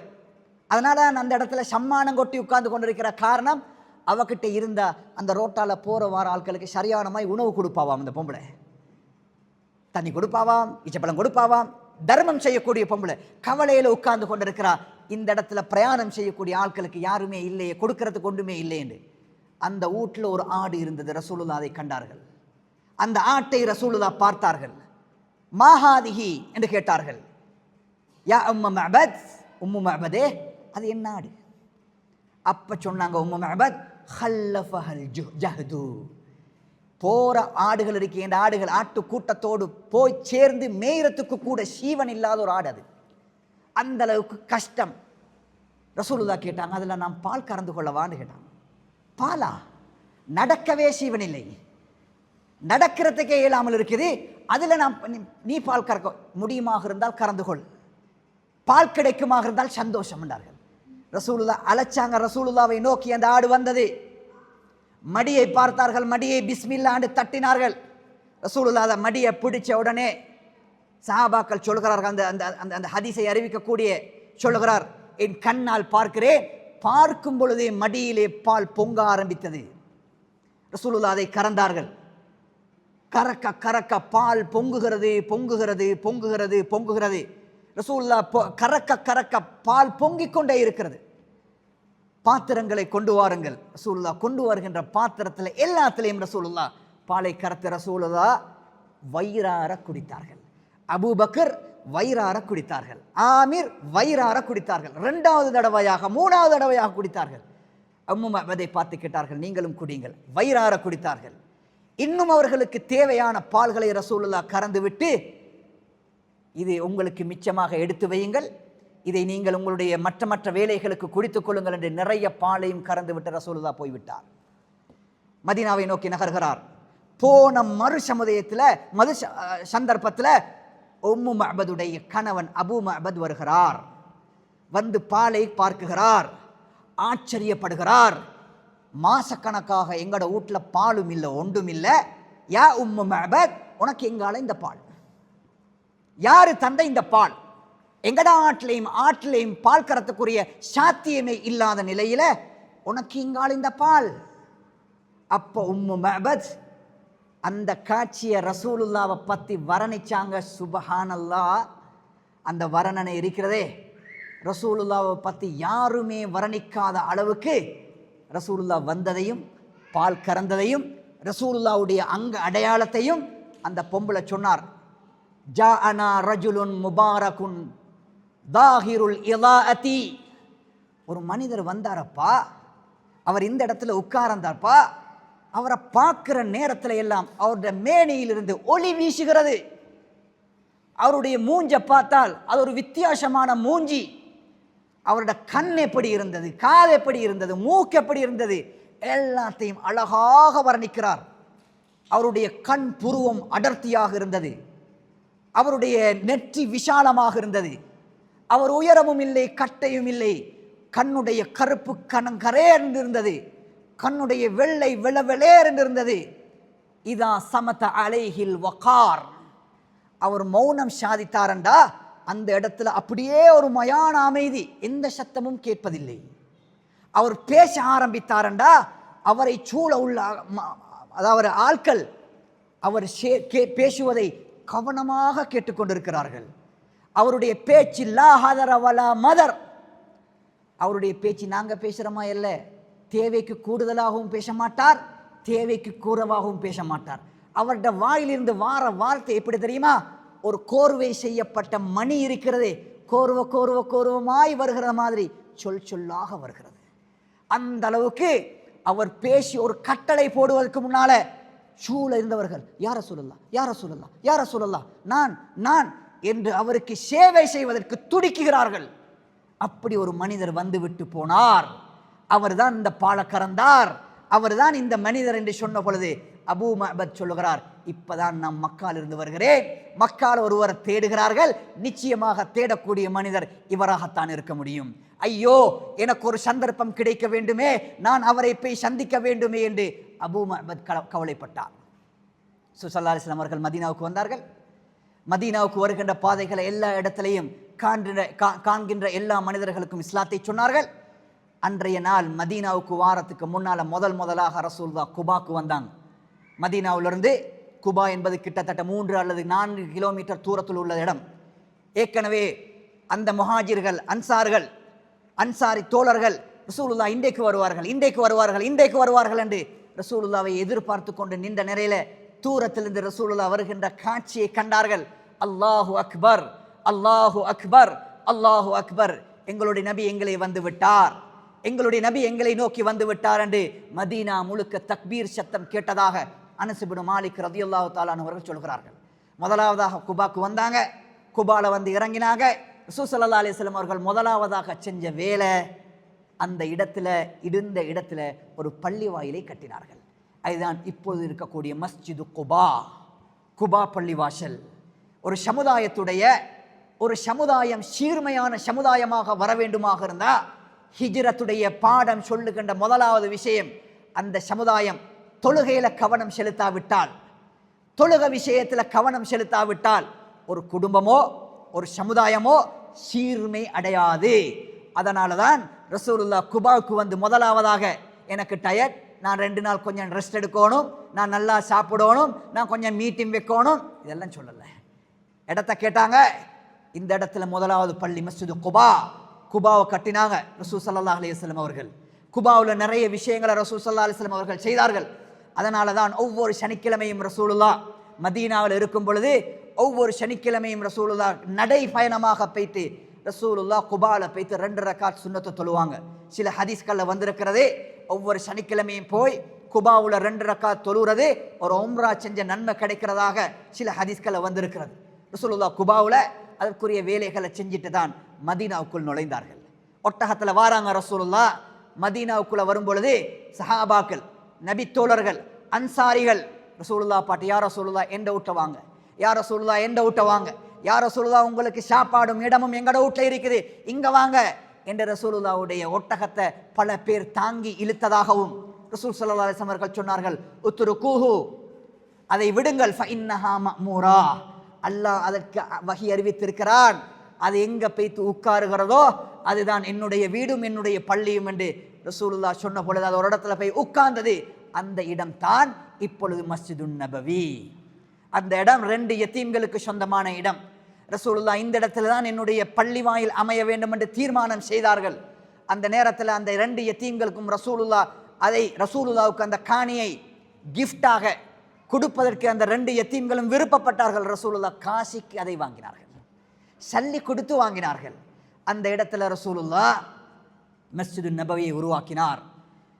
அல்லாஹு தாலா குர்ஆன்ல அந்த அன்சாரிகள் செய்த உதவியை குர்ஆன்ல பேசுகிறான். வல்லதீன தபவ்வஉ த்தார மின் கப்லிஹிம் யுஹிப்பூன மன் ஹாஜர இலைஹிம் வலா யஜிதூன ஃபீ சுதூரிஹிம் ஹாஜத்தன் மிம்மா ஊது வயுஸிரூன அலா அன்ஃபுஸிஹிம் வலௌ கான பிஹிம் ஹஸாஸா. இந்த அன்சாரிகள் எப்படிப்பட்டவர்கள் தெரியுமா? இந்த நபிக்கு உதவி செய்த இந்த அன்சாரிகள் மதீனத்து வாசிகள் எப்படிப்பட்டவர்கள் தெரியுமா? நபி வருவதற்கு முன்னால், நபியுடைய தோழர்கள் வருவதற்கு முன்னால் அவர்களுக்கான வீடுகளை அவர்களே தயார்படுத்தி விட்டார்கள். அவர்களுக்கு ஒரு தேவை இருந்த பொழுதும் அதை அவர்கள் எடுத்துக்கொள்ளாமல் அவர்களுடைய ஊருக்கு தேவை கேட்டு வந்து, பாதுகாப்பு கேட்டு வந்த அந்த முஹாஜிர்களுக்கு விட்டு கொடுத்த மாமனிதர்கள் தான் அன்சாரிகள் என்று ரசூல் ஸல்லல்லாஹு அலைஹி வஸல்லம் அவர்களுக்கு அல்லாஹ் வஹியை கொடுத்தான். அதனால ரசூல் ஸல்லல்லாஹு அலைஹி வஸல்லம் அவர்கள் சொன்னார்கள், ஹுப்புல் அன்சாரி மினல் ஈமான் வபுகுதுல் அன்சாரி மினன் நிஃபாக். யார் அன்சாரிகளை நேசிக்கிறாரோ, யாருடைய உள்ளத்திலே அன்சாரிகளை பற்றி நேசம் இருக்கிறதோ அது ஈமானுடைய அடையாளம். யார் அன்சாரிகளை வெறுக்குகிறார்களோ அது முனாஃபிக்குடைய அடையாளம். ரசூலுல்லாஹ் சொன்னாங்க, யார் என்னுடைய அன்சாரிகளை நோவினைப்படுத்துவார்களோ யா அல்லாஹ் அவர்களை நீயும் நோவினைப்படுத்துவாயாக என்ற ரசூல் ஸல்லல்லாஹு அலைஹி வஸல்லம் அவர்கள் பிரார்த்தனை செய்தார்கள். காரணம், இக்கட்டான சூழ்நிலையில், யாருமே கை நீட்டாத சூழ்நிலையில் அல்லாஹ்வுடைய தூதரை அரவணைத்த அந்த கோத்திரமும் அந்த மனிதர்களும் இன்று கூட நீங்கள் போய் பார்த்தால் மதீனாவாசிகளுடைய குணமும் மதீனாவாசிகளுடைய அன்சாரிகளுடைய தாளான தன்மையும் அல்லாஹ்வுடைய தூதரின் பிரார்த்தனையின் காரணமாக அந்த அளவுக்கு மென்மையான ஒரு மனிதர்கள் தான் அன்சாரிகள். அல்லாஹ்வுடைய தூதர் எப்படி துஆ செய்தார்கள்? அல்லாஹும்ம ஃபிர் லில் அன்சார் வ அப்னாஇல் அன்சார் வ அப்னாஇ அப்னாஇல் அன்சார். யா அல்லாஹ், இந்த அன்சாரிகளுக்கு நீ ரஹ்மத்தும் மக்ஃபிரத்தும் செய்வாயாக. இந்த அன்சாரிகளுடைய பிள்ளைகளுக்கு நீ ரஹ்மத்து செய்வாயாக. இந்த அன்சாரிகளுடைய பிள்ளையின் பிள்ளைகளுக்கு, அவங்களுடைய பிச்சலங்கள் எல்லோருக்கும் பரம்பரைக்கு நீ ரஹ்மத்து செய்வாயாக என்று அல்லாஹ்வுடைய தூதர் பிரார்த்தனை செய்தார்கள். அல்லாஹ்வுடைய தூதருக்கு ஏற்பட்ட மிகப்பெரிய பிரச்சனை என்ன தெரியுமா? முஹாஜிர்கள், அவர்களை ஏற்றுக்கொண்ட மக்காவாசிகள் ஊரு உலகம் எல்லாவற்றையும் விட்டு, பொருளாதாரம் எல்லாத்தையும் விட்டுட்டு அல்லாஹ்வுடைய மார்க்கத்துக்காக மட்டும், நபிக்காக மட்டும் மதீனால வந்தாங்க. வெறும் கை, மனைவி இல்லை, சிலருக்கு மனைவி இல்லை, பொருளாதாரம் இல்லை, ஊடு இல்லை, ஒன்றுமே இல்லை. நினைச்சு பாருங்க பார்க்கும் நிலைய. இந்த புதுசாக இங்க நடந்துச்சு ஒரு யுத்தம், அதாவது அரக்கான் மியான்மர்ல யுத்தம், கொல்லப்பட்டார்கள். ஒன்றுமே இல்லை, எல்லாம் பார்த்தோம். நாடு கடத்தப்பட்டார்கள். பங்களாதேஷ், ஸ்ரீலங்காவுக்கு கூட வந்தாங்க. எல்லா நாடுகளும் என்ன சொன்னது? எங்களுக்கு வேணும், எங்களுக்கு வேணும், எல்லாரையும் ஒதுக்குங்க. பயம், வெளிநாட்டு பிரச்சனை, என்ன நடக்குமோ, கவர்மெண்டால் என்ன நடக்குமோ, என்ன பிரச்சனை வருமோ என்று இன்றைய உலகம், வெளிநாட்டிலிருந்து ஒரு சமுதாயம் விரட்டப்பட்டு, மார்க்கத்துக்காக விரட்டப்பட்டு வேறொரு நாட்டுக்கு போகிற நேரத்தில் பயப்படுகின்ற சமுதாயம், உள்ளுக்கு எடுக்க விரும்பாத சமுதாயம். ரசூல் ஸல்லல்லாஹு அலைஹி வஸல்லம் அவர்கள் இஸ்லாத்துக்காக வந்த மனிதர்களை, முஹாஜிர்களை கொண்டு வந்து சேர்த்த உடனே அன்சாரிகளை கூப்பிட்டார்கள். அன்சார் வாருங்கள், முஹாஜிர்களை வாருங்கள். இன்றைய நாள் இது ஒரு முக்கியமான ஒரு நாள். 2 பேரையும், அன்சாரிகளில் ஒருவர், முஹாஜிர்களில் ஒருவர், 2 பேரையும் சேர்த்து இன்றைய நாளில் நீங்க 2 பேரும் சகோதரர்கள், நீங்க 2 பேரும் சரிசம பாதி என்று சர்வதேச ஒற்றுமையை, சகோதரத்துவத்தை இந்த மார்க்கத்தின் மூலமாக உருவாக்கி வைத்த மாமனிதர் நபிகள் நாயகம் ஸல்லல்லாஹு அலைஹி வஸல்லம் அவர்கள். அந்த உருவாக்கின சமுதாயம் தான் இன்று வரைக்கும் இந்த இஸ்லாம் உலகம் முழுக்க வியாபித்திருக்கிறது. இதற்கு பேருதான் மார்க்க ரீதியான ஒற்றுமை, மார்க்க ரீதியான சகோதரத்துவம், கொள்கை ரீதியான சகோதரத்துவம். வெட்டுக்குத்துகள் கூடாது, காட்டிக் கொடுப்பது கூடாது, நீ வேறு நான் வேறு என்று கூடாது. ஹிஜ்ரத் படித்து தருகின்ற பாடம் என்ன தெரியுமா? குர்ஆன் சுன்னாவை ஏற்றுக்கொண்ட என்னுடைய சகோதரி, என்னுடைய சகோதரன், என்னுடைய உறவு, என்னுடைய தாயின் வயிற்றில் பிறக்காதவர்களாக இருந்தாலும் இந்த மார்க்கத்தை, தௌஹீதை, குர்ஆனை, சுன்னாவை ஏற்றுக்கொண்ட என்னுடைய சகோதரி என்ற ரீதியில் எங்களுக்கு இடையில உறவு வளர வேண்டும் என்பதை ஹிஜ்ரத் சொல்கிறது. யார் இருக்கிறோம்? புறம் பேசுகிறோம். எங்கடா விழுவாரன்னு பார்க்குறோம், எங்கடா அவங்களுக்கு சோதனை வாரன்னு பார்க்குறோம், எங்கடா நஷ்டம் போறோன்னு பார்க்குறோம், எங்கடா அவங்களுக்கு இல்லாமல் போறோன்னு பார்க்குறோம். இதானே எங்களுடைய நிலை. இது வல்ல ஹிஜ்ரத் சொல்லுகின்ற பாடம். ஹிஜ்ரத் சொல்லுகிறது, கொள்கைக்காக உன் சகோதரனுவனை நீ நேசித்தால் நீ நினையாத புறத்திலிருந்து அல்லாஹ் உனக்கு ரஹ்மத்தை செய்வான், பரக்கத்தை செய்வான், அல்லாஹ் உனக்கு உதவி செய்வான். அதனால தான் அப்படி சேர்க்கப்பட்ட நிறைய நபித்தோழர்கள் அல்லாஹு தாலா செல்வந்தத்தை அள்ளி கொடுத்தான் அவர்களுக்கு, நிம்மதியை அள்ளி கொடுத்தான் அவர்களுக்கு. அப்துல் ரஹ்மான் இப்னு அவுஃப், சஅத் இப்னு ரபி, 2 பேரையும் ரசூலுல்லாஹ் சேர்த்தாங்க. சேர்த்துட்டு சொன்னாங்க, ஒருத்தர் முஹாஜிர், ஒருத்தர் அன்சார். ரசூலுல்லாஹ் சொன்னாங்க, நீங்க 2 பேரும் இதுக்கு பின்னால சகோதரர், சொத்துல சரிபாதி, உடைமையில சரிபாதி, எல்லாம் பிரிச்சு கொள்ளணும். அவர் தன்னுடைய வீட்டில் அரவாச கொடுத்தார். சொன்னார், எனக்கு 2 மனைவி, ஒருத்தரை தலாக் சொல்லி ஒருத்தரை தருகிறேன் என்று சொன்னார்கள். எடுக்கவில்லை. என்ன சொன்னார்? துல்லனி அல சூக், மார்க்கெட்டை காட்டுங்க, நான் அங்கே போய் வியாபாரம் செய்கிறேன் என்றார்கள். வியாபாரம் செய்தார்கள். அல்லாஹு தஆலா அவருக்கு கொடுத்தான் செல்வந்தத்தை. எப்படி தெரியுமா? அவருடைய செல்வம் எப்படி பெருகியது தெரியுமா? அன்றைய நாளில் மதீனால 10 செல்வந்தர்களை எடுத்தால் முதலாவது சல்லிக்காரன் அவர்தான். அந்த அளவுக்கு அல்லாஹ் செல்வத்தை கொடுத்தான். காரணம், இவர் ஏண்ட கொள்கவாதி, இவர் குர்ஆன் சுன்னாவை, இவர் தௌஹீதை, மார்க்கத்தை, எங்களை நம்பி வந்தவர் என்று அரவணைத்ததால் அல்லாஹு தஆலா கொடுத்த சிறப்பு. அதே மாதிரி இந்த சகோதரத்துவத்தை வேண்டி நிற்கின்ற ஒரு பயணம்தான் இந்த ஹிஜ்ரத். அதனால தான் ரசூல் ஸல்லல்லாஹு அலைஹி வஸல்லம் அவர்கள் அன்சாரிகள் விஷயத்தில் எங்களுக்கு நசீஹத் சொன்னாங்க. அன்சாரிகள் விஷயத்தில் யாரும் அன்சாரிகளை நோவித்து விடாதீர்கள், அன்சாரிகளை நீங்கள் கவலைப்படுத்தி விடாதீர்கள், அல்லாஹ் உங்களை கவலைப்படுத்துவான். காரணம், எனக்கு அந்த அளவுக்கு அவர்கள் உதவி செய்தார்கள். எனவே ஹிஜ்ரத் என்பது வெறுமனே கொண்டாடுற ஹிஜ்ரத் அல்ல. இதில் நிறைய பாடம் இருக்கிறது. பாடத்துக்கு மேலால அல்லாஹ்வுடைய தூதரின் வாழ்க்கை, இந்த வாழ்க்கை எதற்காக வென்றால், இந்த துன்பம் எல்லாம் ஏன் தாங்கினார்கள் என்றால், அல்லாஹ்வுடைய தூதர் இந்த மார்க்கம் இந்த மக்களுக்கு போய் சேர வேண்டும், எனக்கு பின்னால் வருகின்ற சமுதாயம் இந்த மார்க்கத்தை ஏற்றி ஷிர்க் இல்லாத சமுதாயம் ஒன்று உருவாக வேண்டும் என்பதற்காக மட்டுமே அல்லாஹ்வுடைய தூதர் பட்ட கஷ்டத்தின் விளைவுதான் ஹிஜ்ரத். அல்லாஹ்வுடைய தூதர் நாடி இருந்தால், யா அல்லாஹ், சுலைமான் அலைஹிஸ்ஸலாத்துக்கு கொடுத்த அந்த பாக்கியத்தை, காற்றையும் அதையும் இதையும் எனக்கு வசப்படுத்தித்தா என்று கேட்டிருந்தால் அல்லாஹ் அள்ளி கொடுத்திருப்பான். கேட்கவில்லை. என்ன சொன்னார்கள்? ஒரு நாளைக்கு திண்டு அடுத்த நாளைக்கு நான் பசியாக வாழ்கின்ற வாழ்க்கை எனக்கு போதும், என்னுடைய உம்மத் விஷயத்தில் நீ என்ன சந்தோஷப்படுத்துவாயாக என்று ரசூலுல்லாஹ் எங்களுக்காக துவா கேட்டு மரணிச்ச ஒரு நபியுடைய சமுதாயமாக நாங்கள் வாழ்கிறோம். அப்படி இருக்கும் பொழுது இந்த நபியை நாங்கள் நேசிக்கணும். இந்த நபி சொல்லுகின்ற வாழ்க்கையை முடியுமான அளவுக்கு சுன்னாவை பின்பற்றணும். இந்த நபி விருப்பம் இல்லை என்று வருகின்ற எந்த ஒரு விஷயத்திலையும் நாங்கள் கலந்து கொள்ளக்கூடாது. குறிப்பாக இன்றைய காலகட்டத்தில் அந்நிய கலாச்சாரம், இந்த புது ஹிஜ்ரி, நியூ ஹிஜ்ரி என்று சொல்லுகின்ற இந்த பித்அத்துகள், இந்த மோசமான ரசூலுல்லாஹ் காட்டித்தராத காரியங்கள், எந்த ஒரு விஷயத்துக்கும் துணை போகாதீர்கள். குறிப்பாக ஸ்கூல்களில் எங்களுக்கு இன்றைக்கு சொல்லி அனுப்புகிறார்கள், அந்த கொண்டாட்டம் இந்த கொண்டாட்டம். இதையும் தாண்டி இந்த ஹிஜ்ரத்தில் நாங்கள் கவலைப்பட்டு ரசூலுல்லாவை பற்றி நாங்கள் கொஞ்சம் கவலைப்பட்டு ரசூலுல்லாவுடைய சுன்னாவை பின்பற்றுகின்ற ஒரு நல்ல ஒரு மூமினான முஸ்லீமாக வாழ்வதற்கு முயற்சி செய்ய வேண்டிய காலகட்டத்தில் ரசூலுல்லாஹ் காட்டித்தராத பித்அத்துகளை ஆதரிக்கக்கூடிய மக்களாக நாங்கள் இருந்து கூட கூடாது. அப்படி இருந்தோம் என்றால் ரசூலுல்லாவை பின்பற்றுவதில் எந்த விதமான பிரயோஜனமும் இல்லை.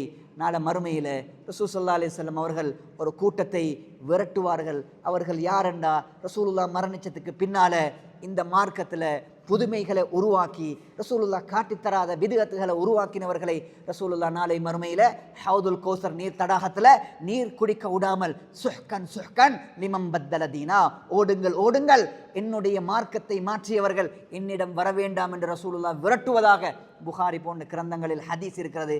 அல்லாஹு தாலா அந்த கூட்டத்தை விட்டு எங்களை பாதுகாக்க வேண்டும். ரசூலுல்லாஹ்வுடைய சுன்னாவை விரும்பி ஏற்றுக்கொண்டு நடைமுறைப்படுத்தக்கூடிய மனோபக்குவத்தை அல்லாஹ் எனக்கும் உங்களுக்கும் தர வேண்டும் என்று கூறி நான் முடித்துக் கொள்கிறேன். வாஹிரு தஅவானா அனில் ஹம்துலில்லாஹி ரப்பில் ஆலமீன்.